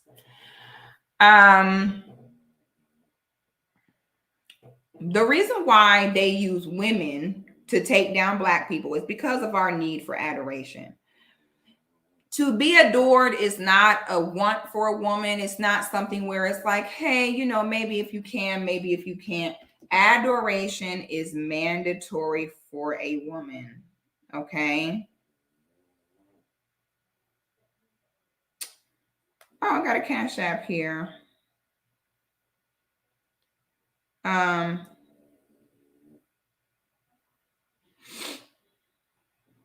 Oh, someone said your moderators just blocked me for no reason. I don't know. It had to be for a reason because they don't block nobody for no reason. So you probably did do something. What did you do? What did you do? Tell the truth, say the devil. Now, the reason some people, now this part, I know a lot of people won't understand this, and honestly, you don't have to. Like, I'm not waiting for you to understand this. I'm telling you now that women need to be adored. This is not up for debate. Women need to be made a fuss over. They need to be complimented. They need attention from their man. It is what it is. This is why you don't typically see universally attractive Black women being used as pawns against their people, because 9 times out of 10, attractive Black women are getting the love and adoration that they need from their people. So they don't have a vendetta to be that Trojan horse to infiltrate their own people. I did a post last week about the feminine and the masculine. And I said that masculinity and chaos are never seen in the same room together. That women, that so many men will say things like, I'm waiting on a woman to bring me peace. And it's like, my brother, women don't bring peace. Women bring chaos. It's just what it is. Women bring chaos, but chaos is simply energy not put in order. Chaos is simply unorganized energy, simply put. So women, we carry this chaotic energy, and not in a literal chaotic sense, like the Tasmanian devil blowing through the house, but chaos and nurturing desire. You know how men, let me tell you the way men brain work. Men, this is a man's brain. Like you ever see a man just sitting there? He just sitting there. And we as women, we be like, what you think about? And he be like, nothing. He mean that. Men have the ability to think about nothing. Women don't. This is why women struggle with getting the big O in the bedroom. Do y'all know the real reason why women struggle to be satisfied in the bedroom? It's not the man. It's not her. Do you know why women have issues in the bedroom? Mentally. Because a lot of women cannot turn their brain off to not think about anything else and just focus on the intercourse.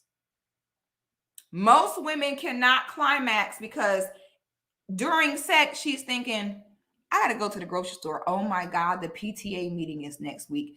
Did I put that electric bill on auto pay? I hope them kids did their laundry. Women, we don't know how to just sit and not think about anything. We don't. Even when there is a peen in our uterus, we're still thinking of, did I get mustard when I went to the grocery store?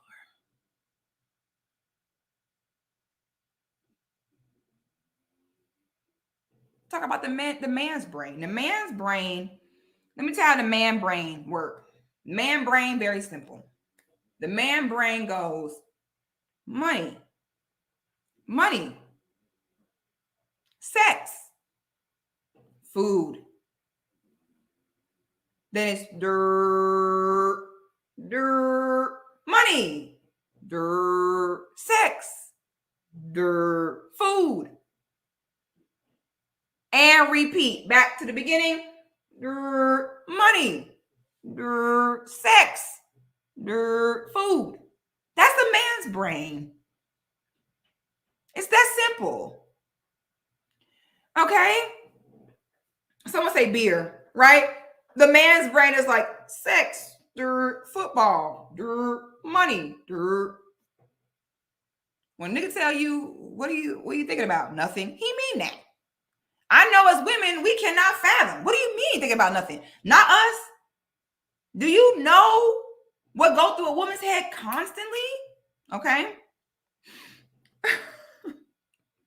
Someone say, well, I gotta make that sound. I don't know. I find it funny. It's just like empty space.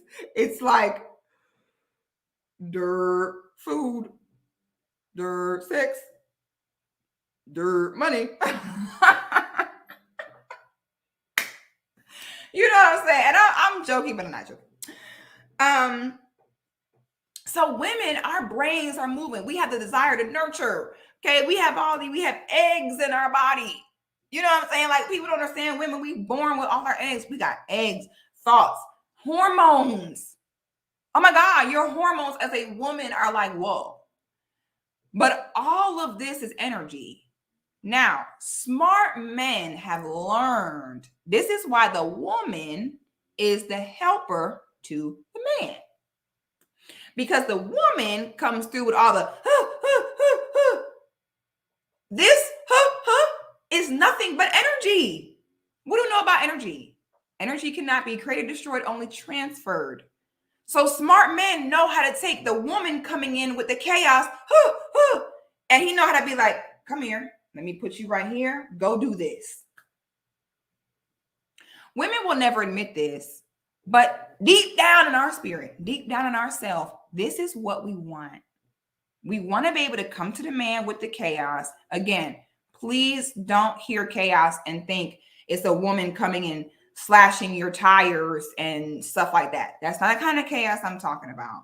What I'm saying is that the women come with the chaos, the energy, and it is the man's job to have peace already and direct the woman on how to not disturb the peace.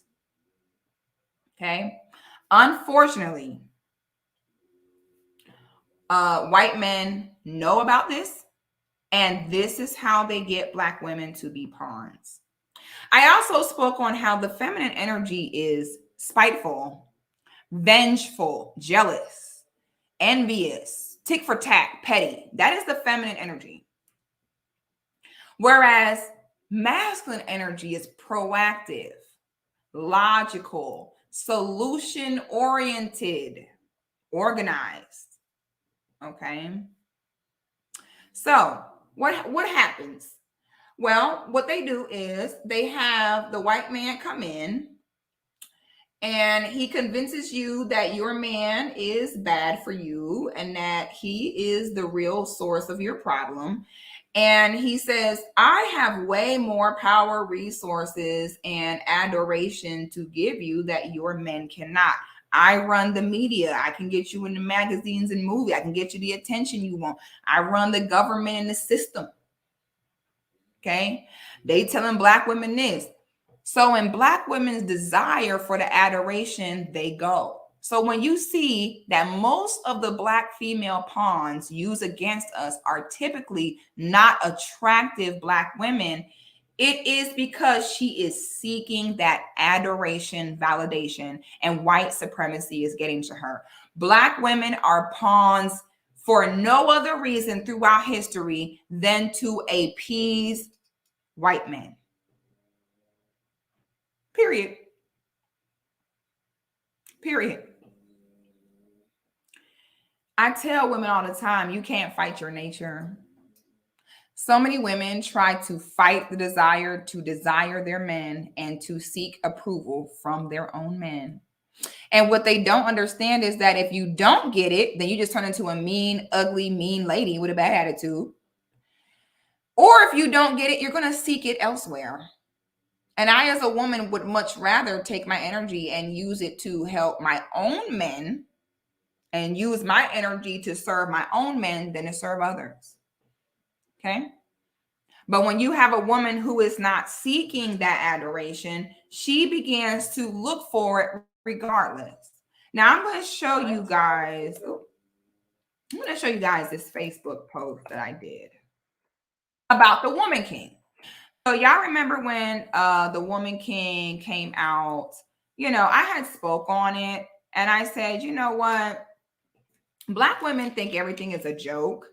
Like, we're so thirsty and so desperate for attention and adoration that we don't even care if the people giving it to us are trying to destroy it.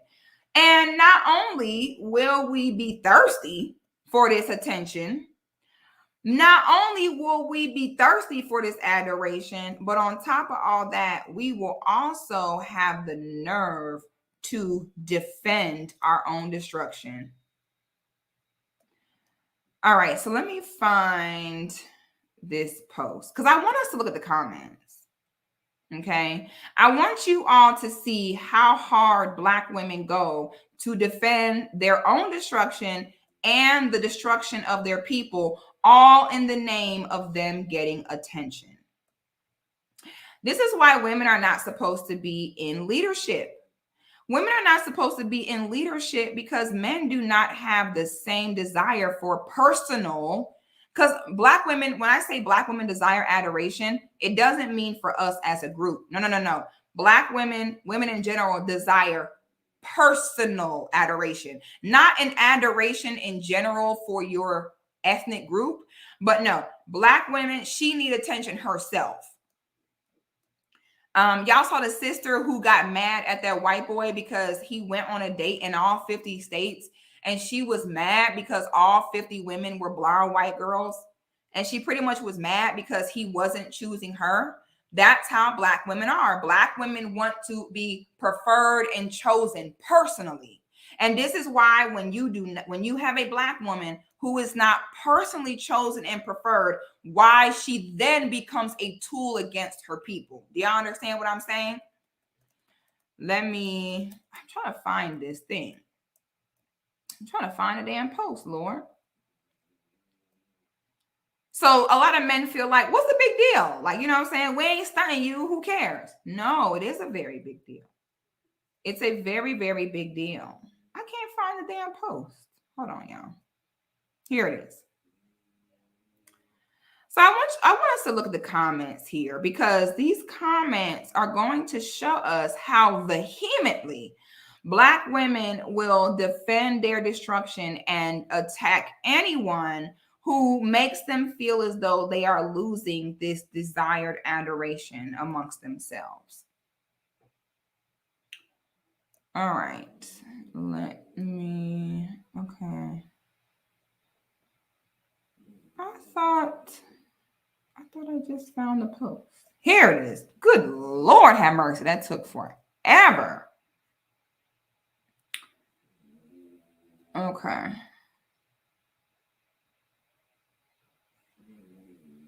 Here we go. All right.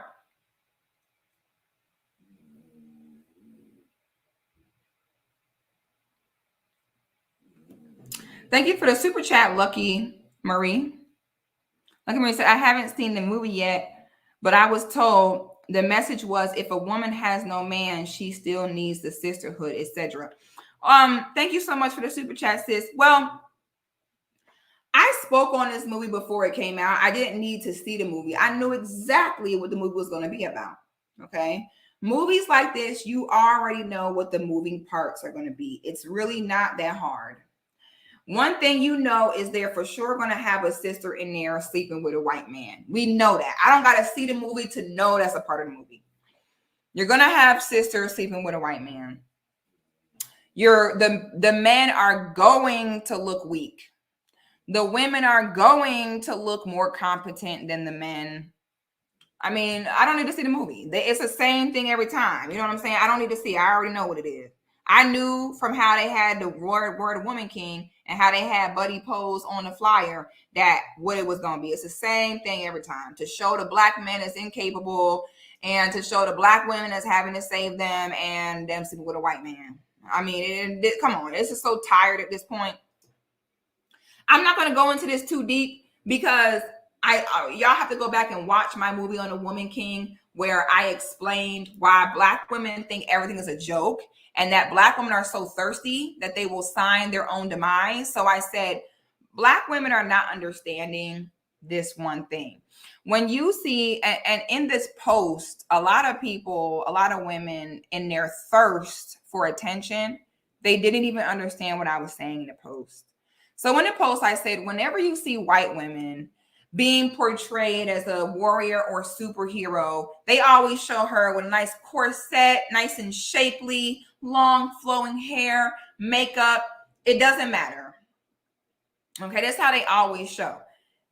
Some Black women were so basic in the mind that they're like, so you're saying that we're masculine because we don't have long flowing hair? My dear, put the thirst down for a second so that you can hear what I'm saying. Because you are so thirsty to defend this and you want to attack the person that is busting your bubble of a false reality that you created with amongst yourself and your delusion. You're so delusional that you cannot wait to attack the person for disrupting your delusion. The point is about the importance of the representation. Okay? When you have white women fighting in MMA, they got their hair in cornrows. Okay, but that's not how they portray themselves in movies and media.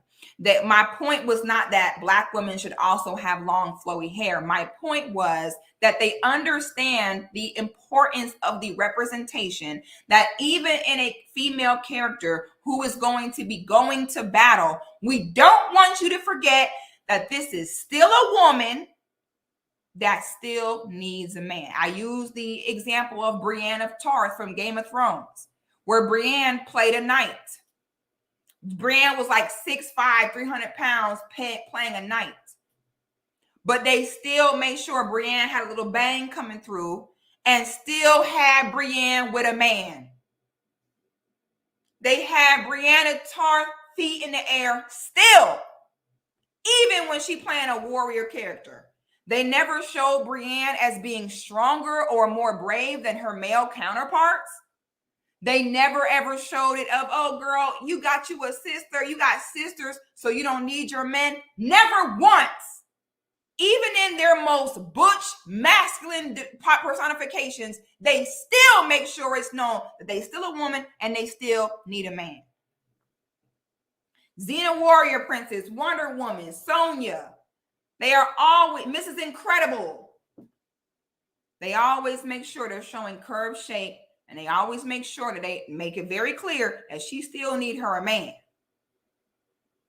I told y'all about how the Abercrombie and Fitch sat there and posted that fat blonde white girl on their page in their jeans. And how the white women came forward and said, take that shit down right now. We do not need that big obese image of us being plastered in the media, making that be our representative. Because subconsciously what that does is if and when we're out and about and we're in trouble, it programs people subconsciously to believe that they don't need to help me and that they don't need to save me. Oh, snap, cash out.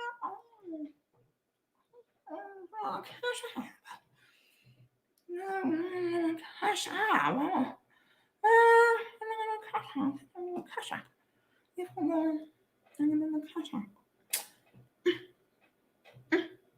I emailed you the answer.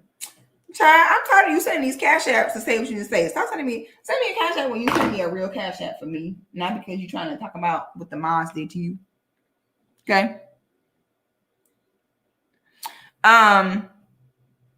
So the white women were like, take that down, because what's going to happen is when we are out and about in society and we need help, you're going to program people that when they see us, we are fat and manly and obese, and make people think they don't need to help us.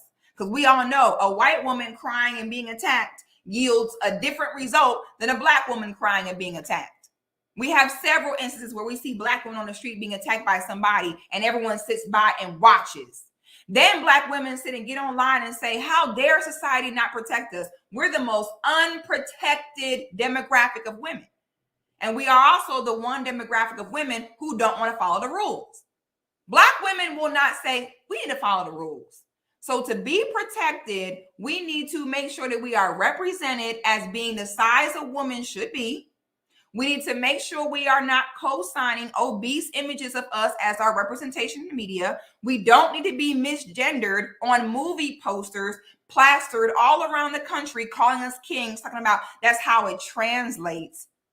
Black women don't want to follow that code. Black women invented a term called respectability politics. And black women invented that word so that they don't have to follow the rules.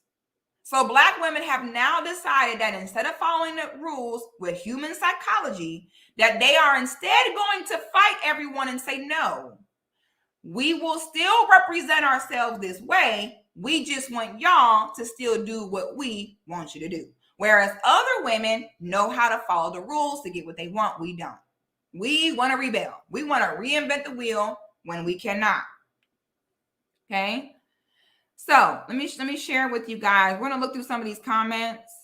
And these comments are going to show you why you cannot save these hoes.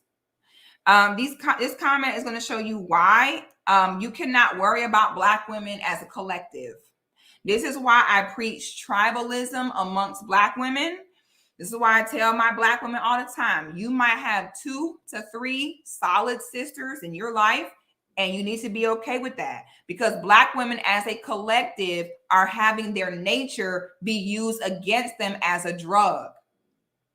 Society has found a way to convince black women that our own men are not adoring us, and has put us on this insatiable just chase to get our admiration from them. So as a result of that, we will vehemently defend our own demise because we are seeking their adoration. Okay. Now, I also want to point out 2 things I want you all to notice when we get into these comments, because I got receipts on why you cannot save black women. Okay. I don't recommend that anyone waste their time trying to save black women as a whole. They are too far gone. What you need to do is step over their dead bodies. Okay. And if the ones that get it, the one that don't, leave them for dead. That is what men of all races do. Black men have got to stop trying to save black women that don't want to be saved.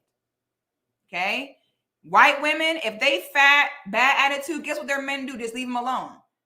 They leave their fat, bad attitude, hard-headed women to go be with black men. So if men pay attention to other men, what they do is they leave the women who do not get on code for dead. Unfortunately, black men don't do this. Unfortunately, every time it's a black woman off code, there is still a dumbass nigga out there somewhere that is validating her. And I hate that for us. You know, I hate that for us, honestly. Okay, I really do hate this for us. But you have got to understand that you have got to be able to leave black women for dead. Do not argue with them. Do not go back and forth. This concept that we're discussing right now is not complicated. Okay, there are no other men on this planet that are going to neglect their own mothers, their own daughters, their own sisters to become the protectors of black women. It's never happening. White men are not abandoning their position for you. Asian men, for sure, guaranteed, are not abandoning their position for you. Hispanic men are guaranteed, never in their life are they abandoning their position for you. So black women's only defense is black men. That's it. Okay? And what black women are doing right now is, let's say you're drowning in the ocean and you have a life vest, but the life vest is kind of too small. It's kind of tight. It's not comfortable. Okay? It's not the ideal life vest you would want it to be. It may not be like the life vest of someone next to you. They got the correct fitting one, that this, that, and the third. What black women do, hold on, darling.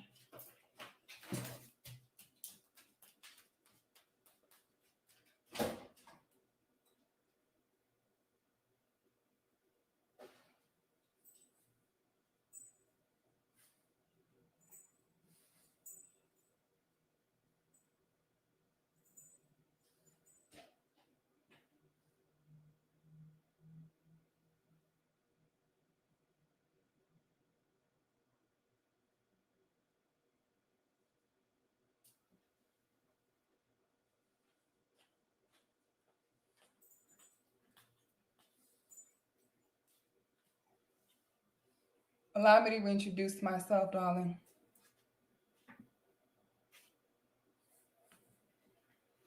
Oh, darling. Oh, darling. Oh, darling. Oh, darling. Oh, you doggy. Oh, doggy. Hold on, darling. Just be patient for a moment, darling. Oh, darling. Oh, darling. Be patient for a moment, darling. Oh, darling. Just be patient for a moment, darling. You know, darling. Oh, my darling. You know, darling. Oh. Zeus, Chip Chop, come to mommy. I need my rich bitch dog as well. I need the dog. The dog really helps. I shall complete the rest of my stream like this, darling. And I really apologize if you peasants do not like it. But do I look like I care what you poor peasants need? I care not, darling. Okay, for I am rich. I am rich, and I am sorry, but you all are not. I'm sorry, but you all are very poor. And it is me that is rich. Oh, Anton, you dog, you. Oh, Anton, you dog, you. Oh, Anton, you dog. Oh, Anton, you are rich, and you have now made me rich as well. Anton, you dog. Oh, Anton, you should not have. Darling, oh, darling, you dog, you. Oh, for those of you who don't know, me and Anton have some serious fire coming your way this weekend, darling.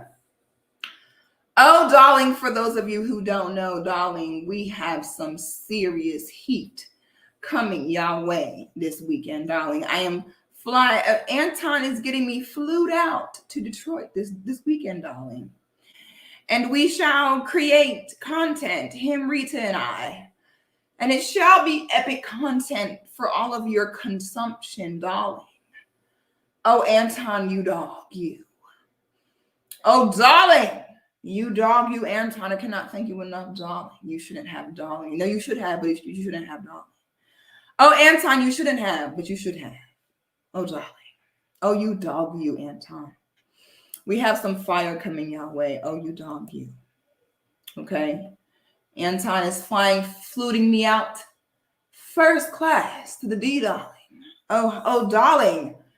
Okay, I feel like I'm bougie already, darling. Okay. First class up in the light. Oh, darling, I cannot wait to walk on the plane and walk past all the peasants. You peasants over here in coach. I cannot wait, darling. Excuse me, darling. Excuse me, all you coach dwellers. Darling, I'm in first class, darling. Oh, darling. Oh, darling. I cannot wait, darling. Zeusy Poo. Stop, darling. That's for peasants. You are a rich bitch dog. You don't need to do any of that, darling. Zeus shall now be drinking nothing but Evian water, darling. Okay. Zeus shall not drink tap water any longer, darling, because he is the dog of a rich bitch.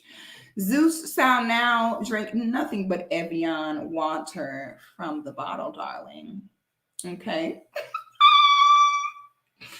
I am coming up, honey, I'm in first class.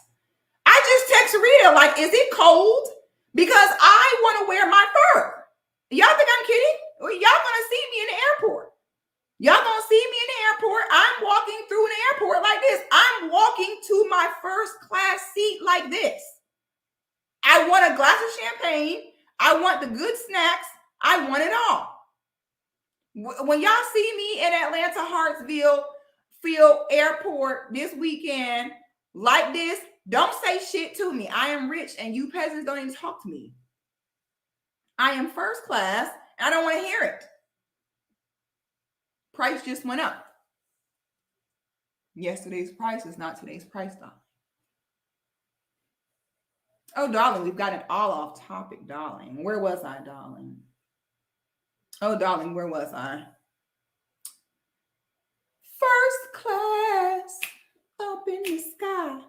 Champagne. Oh, Zeusy. Oh, Zeusy pie. I must take Zeus to the dog border. It'll be his first time at dog daycare. I hope he has a good time, darling. I wish I could take Zeus, but I don't think I can. I gotta take him to the border. I'm a whole dog mom now. I'm not used to this. I'm taking my baby to the boarding. Okay. But y'all be in Detroit this weekend, y'all. So Detroit, what up? Come holler at your girl. Hey. Darling, I don't even know where I was. Where was I in the stream before Anton came and made it rain? Where was I, darling? I don't even know where I was, darling. Where was I? Oh, darling. What was I saying, you all? Where was I before Anton came through bawling, darling? I don't know where I was, darling. So... oh, that's where I was. Black women pawns. Yes, thank you. Okay, that's where. Okay, I got it now. Okay. Right. Sorry, Zeusy. Mommy gotta go, darling. Mommy gotta go, man. Mommy man, love you. You so cute. Lord, I love this dog. This dog is just what I needed. I love him. So sweet. Y'all see how he just sits here? He just sit here like he don't bother no one. He just sit here. Y'all better stop showing out. Y'all over here got me feeling good. Okay? Y'all got me over here feeling good. Thank you, sis. Naima says just that. Oh, wow. She just says thank you. Honey, y'all better stop. Oh, my God. Yeah, I don't know. Maybe I should I bring you Man, Zeus will probably have a heart attack on that plane. He'll be like, what the hell? You know? Okay, so now let's get back to the video. Anton got us all off track. Okay. So where was I? All right. So Black women will, okay, so when I did the post about the Woman King, you know, and I was talking about, you have got to pay attention to why other races of women that you say you want to be like. Okay, Black women always speak about how white women are more protected. You know, we all know that a white woman's tears, the world stops for white woman's tears. So sometimes you need to spend less time hating on and being jealous of somebody. And instead, you need to pay attention to how they're getting stuff done and follow suit. Okay. That's why I started my Patreon, because so many hoes was hating on me because I look good. And I realized they're hating on me because I look good because I'm not sharing the information. You see? So I'm like, I know what I need to do. Let me just share. Let me stop gatekeeping my secrets and my techniques and let me share it. Okay. And I was able to attract healthy women like, okay, you know, let's go ahead and share information. All right. Zeus, what are you doing? What are you doing, sir? I need you to lay down. Here, lay on mommy's lap, man.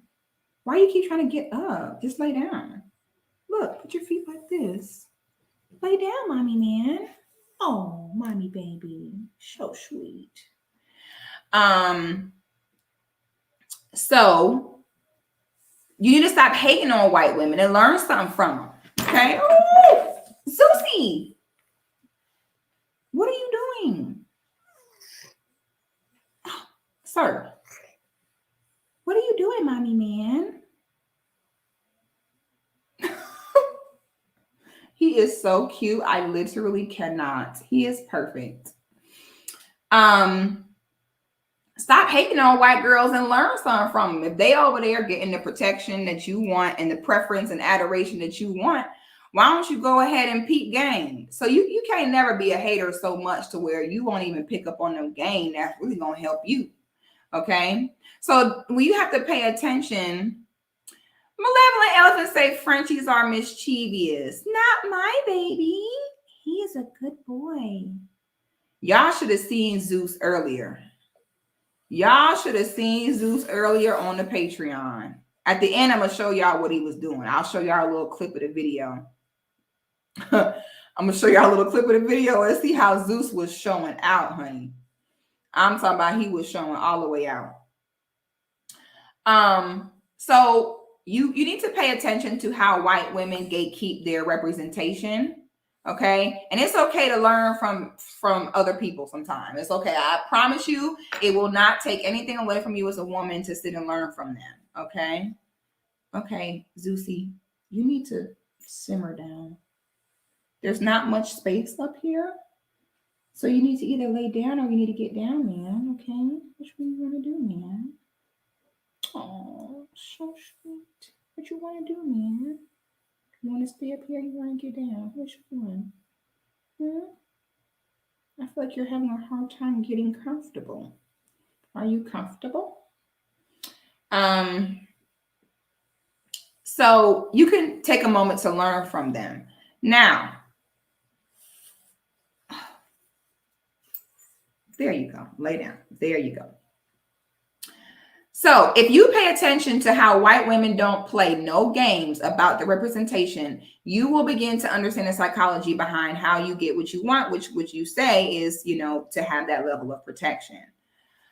So now I spoke on a Woman King. I said, you know, white supremacy, what it will do is when it is trying to push an agenda against us, again, they don't just attack us through the men and make it very overt and make it very obvious. Instead, they will attack through the women on a way that makes us look like we're getting adoration because they know that we need it. So what they did was, no, he's very small. He might, maybe he look big on this angle, but he's small. He's very small. Yes, he want all the attention. Like, he's like, hold on, mommy. What is going on? The world revolves around me right now. So, what was I saying? I keep getting so off track. Okay, yeah. So representation.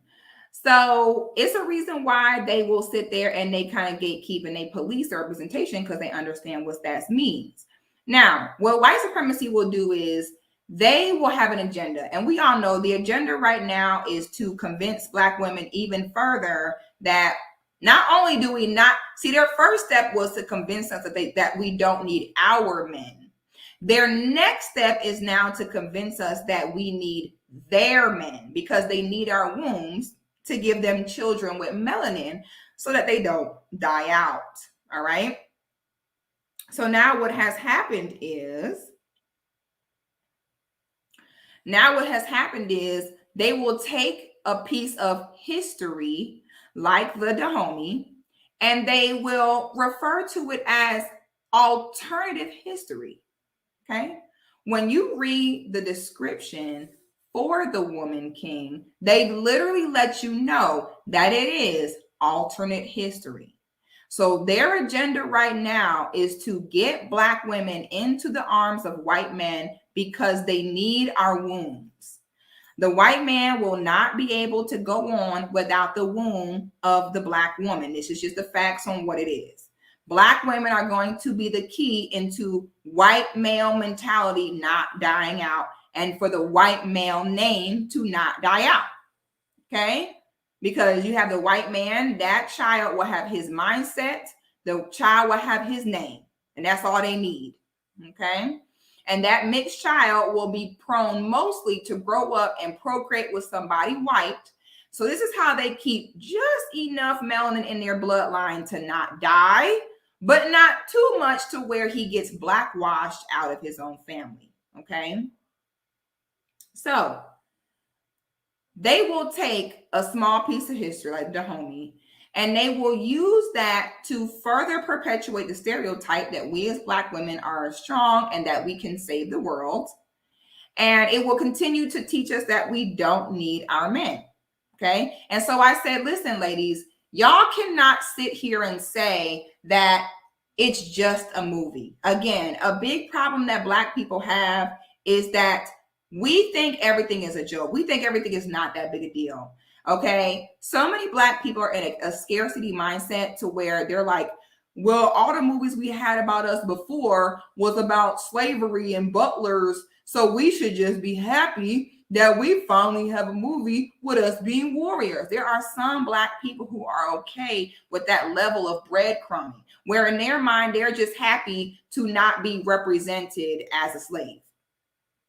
Okay, so that's number one. Number two, I am amazed at how many women I saw that were being extremely condescending on this Facebook post, saying that it is me that must not know the history and that we should not have a problem with this story because it is based on a true story. Okay. Other races of women don't give a fuck if it was a true story, fake story, made up story, fiction, nonfiction story. You are not releasing images into the media that compromise their ability to be protected.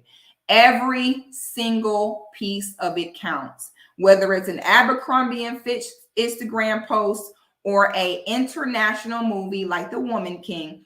Every single piece of literature that you condone and you prop up as okay will be used against you. This is why we will continue to see Black women getting attacked and getting their ass whooped in the street while everybody records for World Star instead of stepping in. This is why we will continue to be the most not protected group of women, because we are okay with our representation being attacked as long as we're given attention and adoration in the process. You can sit and misgender us and call us woman king and make it seem as though we were these fearless warriors, as long as it's in a big movie with Auntie Viola Davis that we all love, and as long as we're getting attention. So let me talk to you ladies that were in my comments talking about how it is me that don't know the history of a Dahomey. Let me go ahead and say this. I spoke about this a little bit before in the last video, but I want to say it one more time. All right. It is our job as women to show reverence and respect for our mothers that came before us. It is our job as women to use some form of common sense to make sure that we are not taking a very dark period in history and using that to prove as to why we can continue to save the world. Okay? Let me say this. Let me start with this. Never in history, okay? Never in history of women of any race, any creed, any ethnicity, never have women ever had the desire to abandon their right to family, reproduction, and homemaking.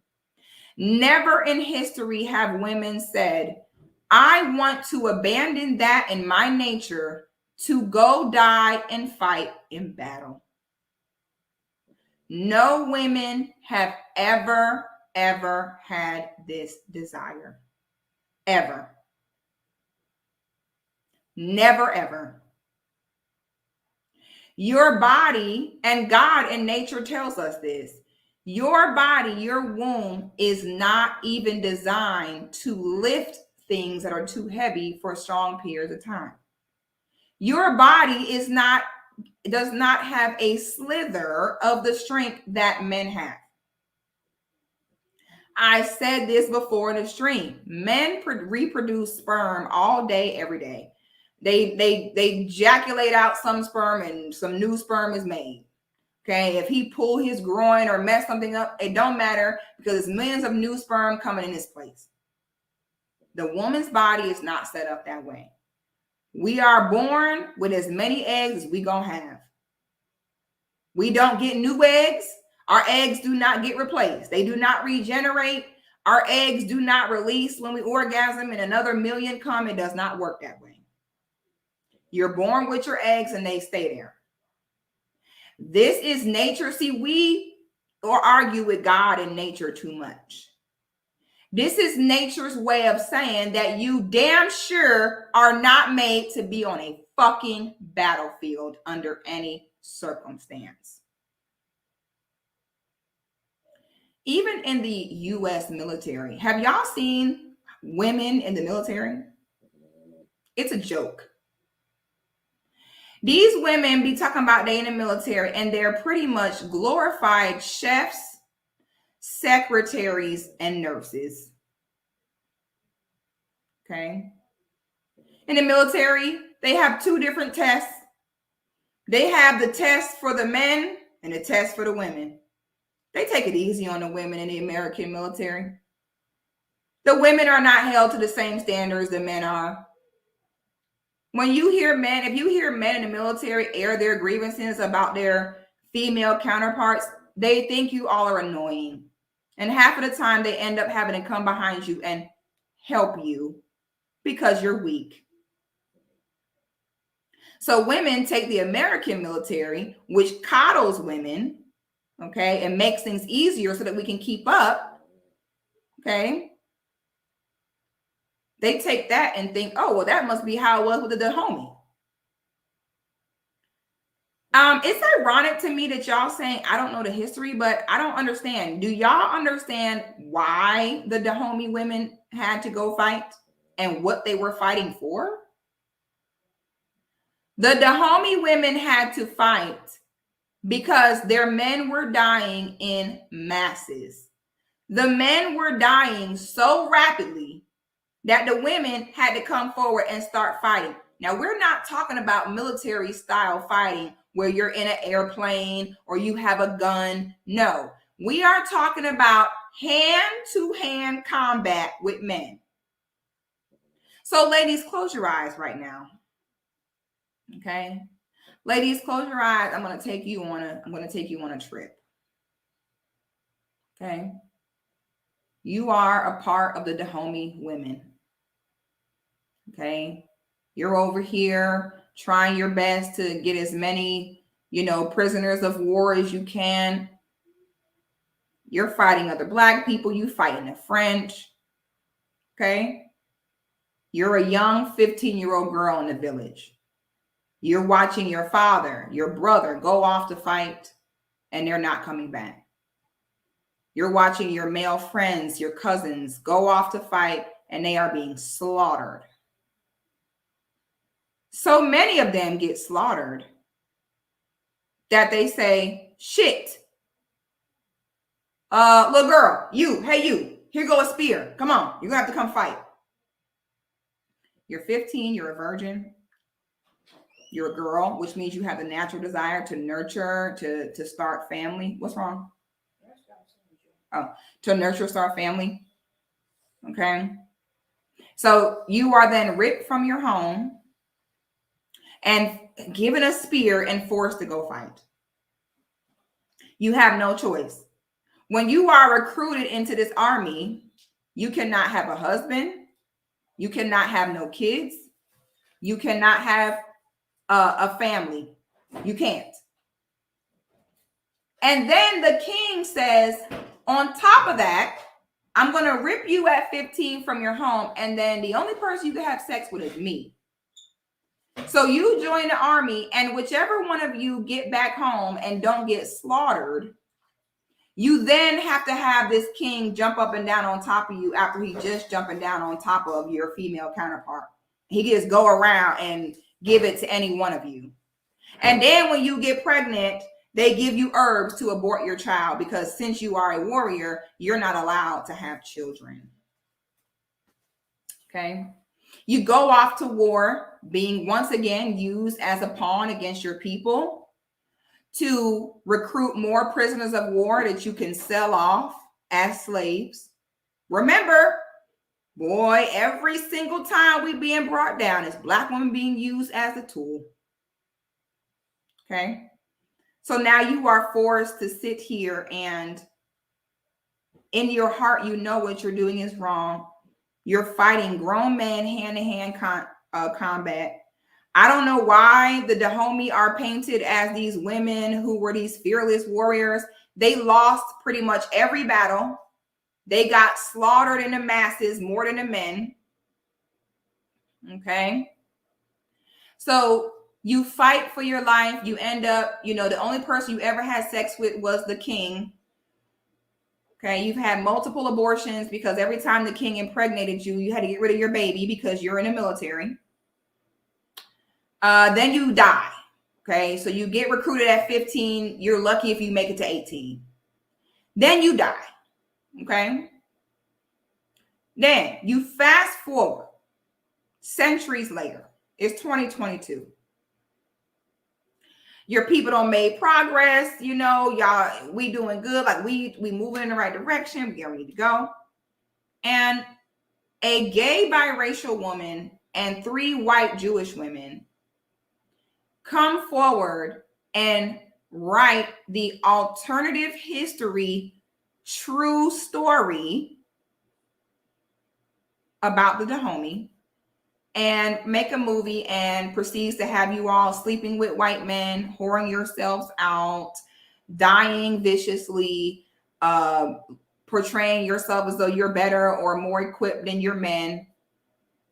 And then your own daughters that came from you, which is us, sit, and instead of being in outrage at the movie, instead of saying, wait a goddamn minute, what y'all not gonna do is take this atrocity and turn this into some Black girl magic shit of, look, Black girls, you can do it. You don't need your men. And instead of your daughters that come after you standing up for your honor in that way, they're on Facebook saying this. Talking about, I don't know the history. No, bitch, you don't know the history. So I'm going to, So, in the post, I pretty much talked about everything I just said. Here go the women in the comments.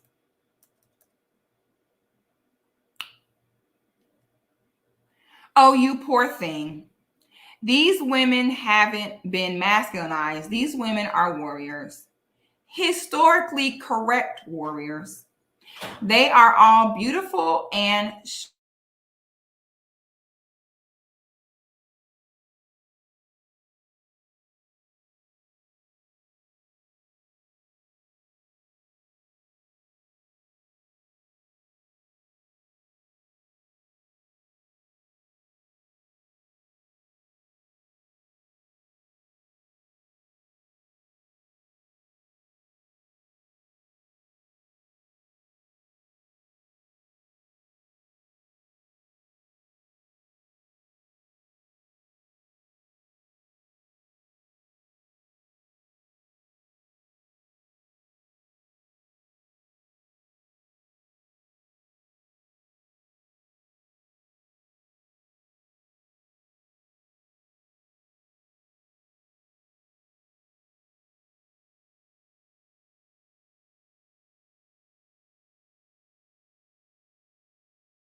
okay, are we back? I don't know what just happened, y'all. Wow. Boy, the feds is watching. Boy, y'all big mad. I'm back like I left some. Boy, I'm back. Y'all got me messed up. Y'all thought I was finna say this. Now I'm definitely finna say it. Boy, y'all try to shut a real nigga like me down. Y'all crazy as hell. Oh, hell no. Boy, I know y'all hoes mad. I know y'all hoes embarrassed. Y'all hoes scared. Y'all finna go on my Facebook post and go delete these comments. You know I'm finna roast y'all for filth in these comments. Well, y'all know y'all finna get roasted in these comments. That's why now y'all trying to stop this. No, I got the receipts of how y'all retarded and y'all ain't shit. Now y'all want to shut the stream down. No, y'all wanted to be bold enough to leave these dumbass comments. We're going to expose them. Well, I know y'all mad. Y'all big mad. Don't say it if you scared. You know what I'm saying? Why would y'all say all this then be scared? Anyway, here we go. Back to the receipts of why you cannot save Black women. What's the last thing y'all heard? So I know. What's the last thing y'all heard me say before the stream cut out? Because I'm not sure.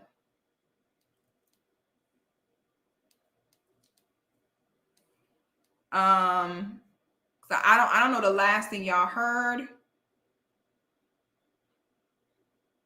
Elijah, you better not be on, don't be on the Wi-Fi, okay? What's the last thing y'all heard?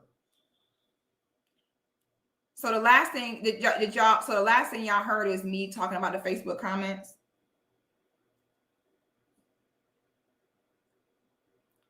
Okay.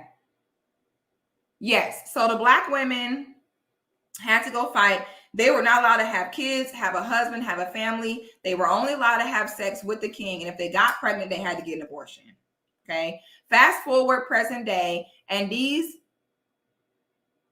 Caucasians sit and take this small piece of history and have boosted it up to make us seem like we were these fearless warriors, as though we are the only women in history who desire to go fight in combat as opposed to nurturing and making a home. Okay. So let me show you all, I'm gonna tell y'all now, and this is why I pray all the time for brothers. Okay, I pray all the time for brothers, because brothers, when I read y'all these comments, these kind of women that think this way are the kind of women that you want to run, don't walk. These comments I'm about to show y'all, brothers, I want you to really pay attention to the tone that these women talk in. Okay? And I want you to know that these are the kind of women you run from as fast as you can. All right? So I talked about what I just discussed in the post. So Jasmine Whitmore says, "Oh, you poor thing. Look at this. In this post, I am speaking on my own account, my own opinion." Okay. Do y'all see how these hoes come in immediately with a condescending tone? Keep in mind, I have not disrespected them. Okay. They did not take time to read the post, meditate on it, use their femininity to really process the nuance, the caveat, meditation. Notice in their masculinity, they don't do any of that. They just hear something that makes them feel attacked because it's adoration being taken from them, and they go straight to condescending. Y'all have never seen me go on somebody else's post and be condescending towards them for sitting there and expressing their opinion. Y'all have never seen me do that. But I want y'all to see how these hoes move. And fellas, I'm putting y'all on game for the type of hoes you need to avoid, because these type of hoes do not have respect for the Black family structure. And whenever you have a woman that does not respect the Black family structure, she'll put you on child support. She'll get you for alimony. She'll call the police on you. She will use the system against you.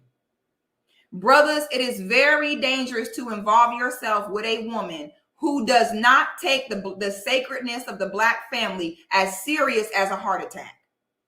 If it is not dead serious to her, you are a fool to deal with her, because it is but a matter of time before she will use the system against you.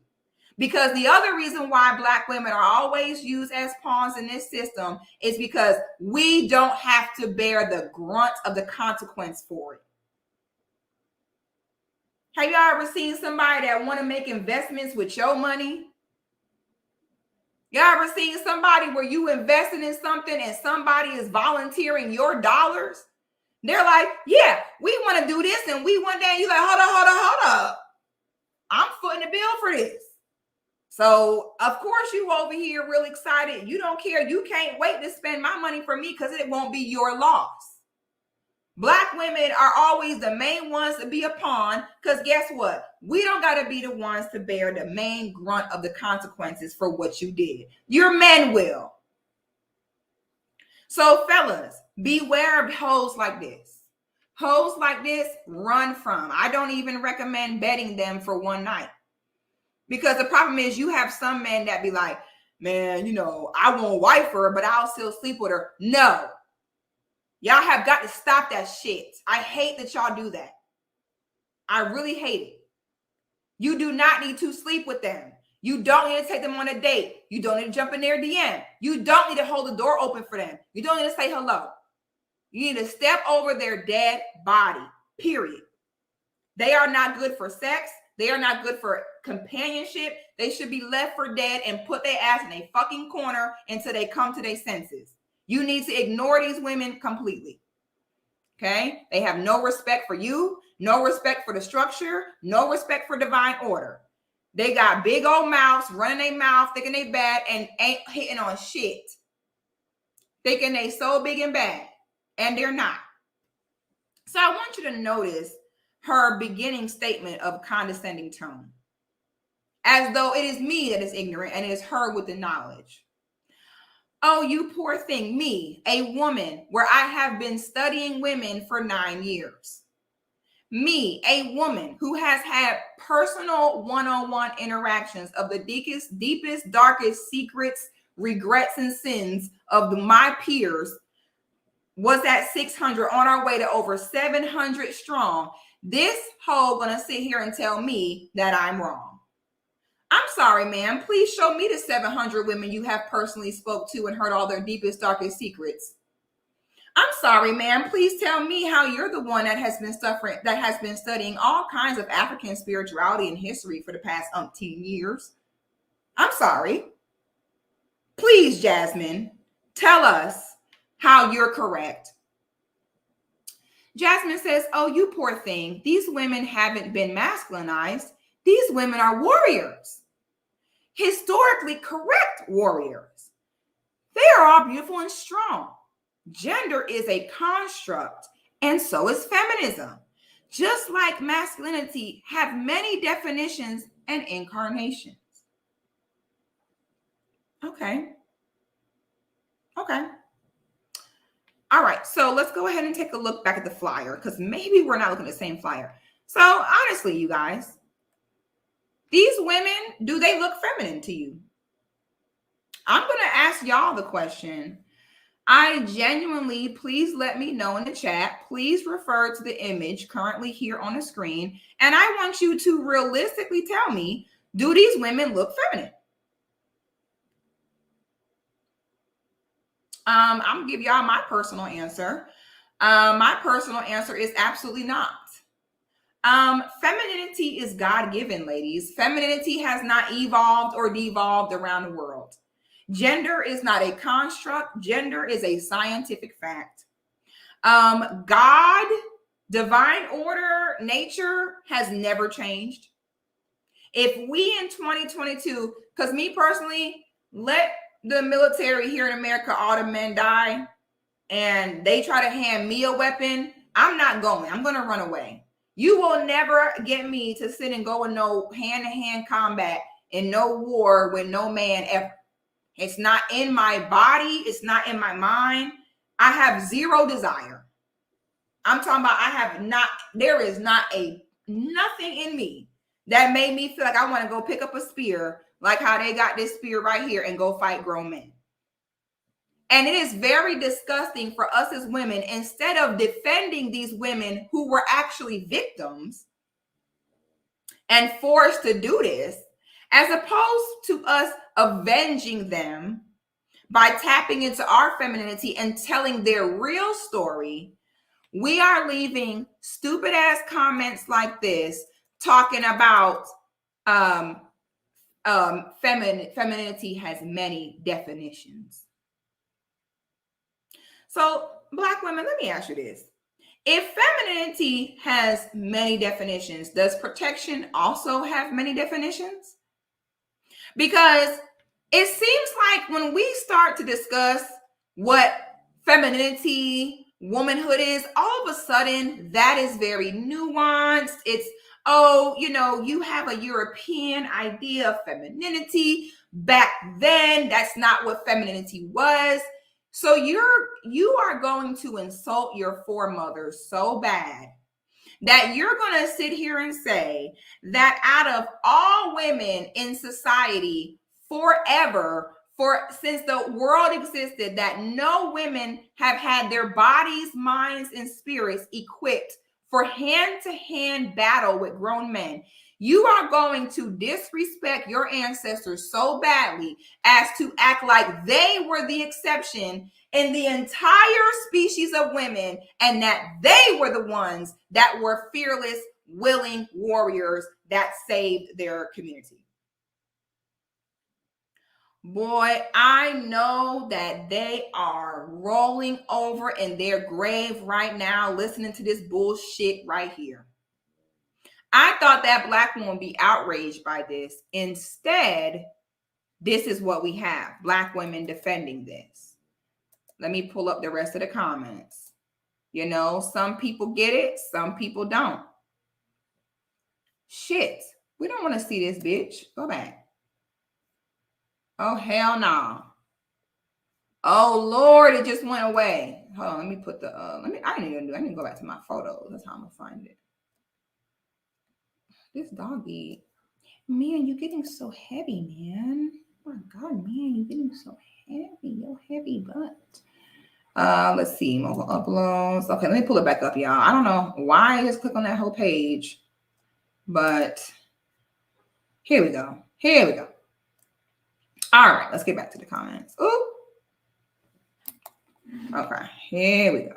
So let's get back to the comments, because I really want y'all to understand. Nobody cannot save Black women. Please do not try to save Black women.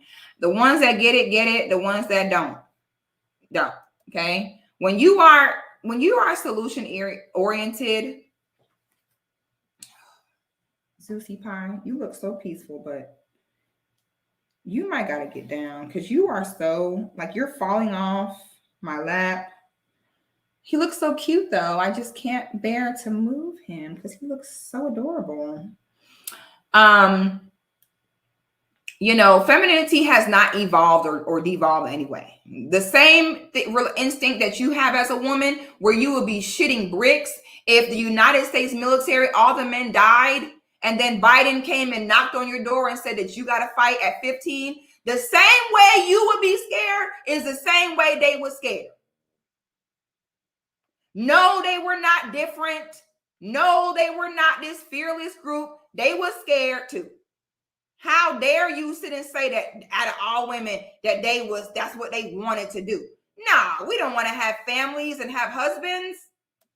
We want to go risk our lives to be slain like a man in battle. Get out of here. Said no woman ever in life. Why is this up here? Said no woman ever in life. Oh my God. Hold on, y'all. My computer just decided to go away. What is this? Go away. Stop this. Stop this. Hold on, y'all. Okay, here we go. Just same way you be shitting a brick is the same way they did. And then when we supposed to avenge them, we sit here and defend it and say, yeah. Cammie says, please dig into the history of woman kings and why some were referred to as such or wanted to be referred to as such. This movie isn't masculinizing Black women. Are y'all seeing what I'm seeing? Okay, and the way that the human mind works is when it comes to representation is important, because once the human mind sees something, it cannot unsee it. So once society gets this image of these masculine looking Black women with spears and abs talking about king, this is damaging for you. Okay. She sits here and says that the women wanted to be referred to as king warriors. Like, do y'all see how these hoes are literally lying on their ancestors? Do y'all see this? Maya says, I don't know what's worse, you being ignorant to an actual historical figure and wanting it to be dismissed because it's masculine, or the blatant colorism in your post. Then there's the men whom will never be royalty in this or the next life, upset that a woman is being referred to as king. Boy, I hear the bitterness and disdain through her comment. Boy, I hear it. Boy, I can only imagine how many men pumped and dumped her. And then there's the man whom will never be royalty. Girl, shut your ass up. The only person who will never be royalty is you. Okay? Because you over there with that bap ass pussy where all the men sat there and fucked and ducked you. And now you mad on the internet talking about y'all will never be a king. No, honey, ma'am, you will never be a queen. Okay, because everybody is royalty under their own name and under their own households. The reason why royalties seem far off for you, Maya, is because you are a servant, serving white supremacy to protect images, movies, and stereotypes that further keep you in this bad position, Maya. Okay. Ariana says, this post is ignorant to me. This is real African history. You may not like the looks of it, but that is the reality of what actually happened in African culture. Do y'all see the mental illness? Do y'all see the mental illness? Okay. And this is why, fellas, leave these hoes alone. Stop trying to say these hoes. If a woman don't get it, leave that hoe alone. This is based on a true story, not you basing femininity off European standards. Now, I want to go ahead and make something clear. These hoes are not making $1 off of this movie. This movie did not lower their cholesterol. This movie did not put food in their plate. Keep in mind, they get nothing from defending this beside they're getting attention. And that someone that looked like them has a movie all about them. And remember when I spoke on how the feminine is very vengeful? Well, all these women who have gotten pumped and dumped for years, them seeing these black women come save the black men and be better than the black men, this is what? Their vengeance. Remember I said the feminine is vengeful. And boy, nothing is more vengeful about the feminine than when the feminine does not receive the desired adoration. Boy, you will not see a woman scorn, like a woman who wanted certain adoration or attention from a certain man and didn't get it. So they are defending a movie because this is their vengeance. They love that a movie has a good movie has been written that shows them as the hero, the men as incompetent and lacking, and shows them as strong.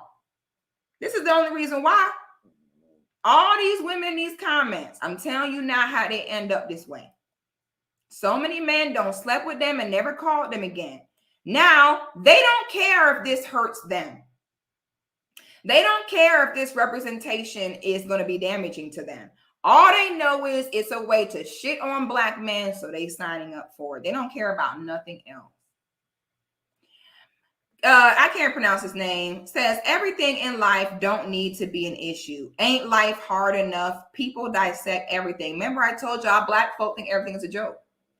Everything with black folk is, it's not that serious. It's not that big a deal, right? So the fact that black women could not even do some basic research to find out why, okay? Why are these women over here fighting in this war? We don't see that being a norm. We don't see that being a norm for any women of any society. Any woman of any society has never been in hand-to-hand combat and battle with no men. Why are we sitting here and thinking that our women are suddenly the ones, how do I do this? Are suddenly the ones that are equipped to do that? It literally does not make any sense to me. Let me see if it will. I don't know if it will show me the comment. Let me see. Yeah, this one won't show me the comments. I was trying to show some of the comments on my Instagram page too, because there was so many girls commenting. It was like, you don't know the history. So this is how you know that black women defending this is personal, and it's just because they got pumped and dumped a bunch of times and they're looking for vengeance. Because they literally have not even looked at the research, but they're defending and talking about, we don't know the research. Okay. So what it comes down to is this: black women, you have to be aware of your nature, okay? I don't recommend that women fight their nature. The more you fight your nature, the more you'll succumb to it, okay? There is no need to fight your nature. Just let it flow, let it happen, and move accordingly. You will need to be adored. You're going to need to be protected, okay? Please do not let your need for that adoration cause you to become a pawn against your own people. Black people, I want you all to please stop clapping for when white supremacy sends these black women in as pawns. Please don't condone any of it. I don't care if you feel like, crime is bad, we need to be held accountable. Don't ever. Do not co-sign any of these mammies, because you co-sign one and you co-sign them all. It is a very dangerous game, and we got to exit this. We got to exit this game. Okay, us trying to sit and play this game is very dangerous, and it's not getting us anywhere. Okay. You would never see the Jewish people sitting here uplifting a movie about Hitler or giving you an alternative history about how Hitler was really the good guy. Which, never mind. That's another discussion for another day. But my point is that we as women, it's our job to keep the honor of the women that came before us. And when we sit and have our foremothers get exploited this way, and then we sit here and talk about it's a real story, stop. This is not a real story. Okay. The Dahomey women being warriors was a travesty. It was women being ripped from their birthright. It was nothing to celebrate. Black women, y'all got to stop the vengeance. All right. I encourage you to stop policing who men like. Please close your legs so you can stop getting pumped and dumped, so we can stop having you all slide your labia all over the internet with your pumped and dumped juices and your anger towards Black men. We're tired. Just close your legs. If y'all cannot handle getting pumped and dumped, the man don't gotta like you, he ain't gotta be with you. Just go celibate. Just stop having sex because I can't take it no more. Okay? Tired of the mammies. I'm tired of Black men and women. Now we got these mammy DAs in here talking about, oh yeah, the crime. Y'all stay on code, because the same thing that they sit there and have you clapping for will be the same thing they use to take you down when it's your turn. Okay? I think it was very important for us to have this discussion today, and I'm glad that we did. I thank you all so much for the Cash App, Super Chats. You guys spoiled me today. I tell you what. Please like the video. Please leave a comment with your thoughts about the stream when the video is over. And please subscribe to the channel. And I will see you all on the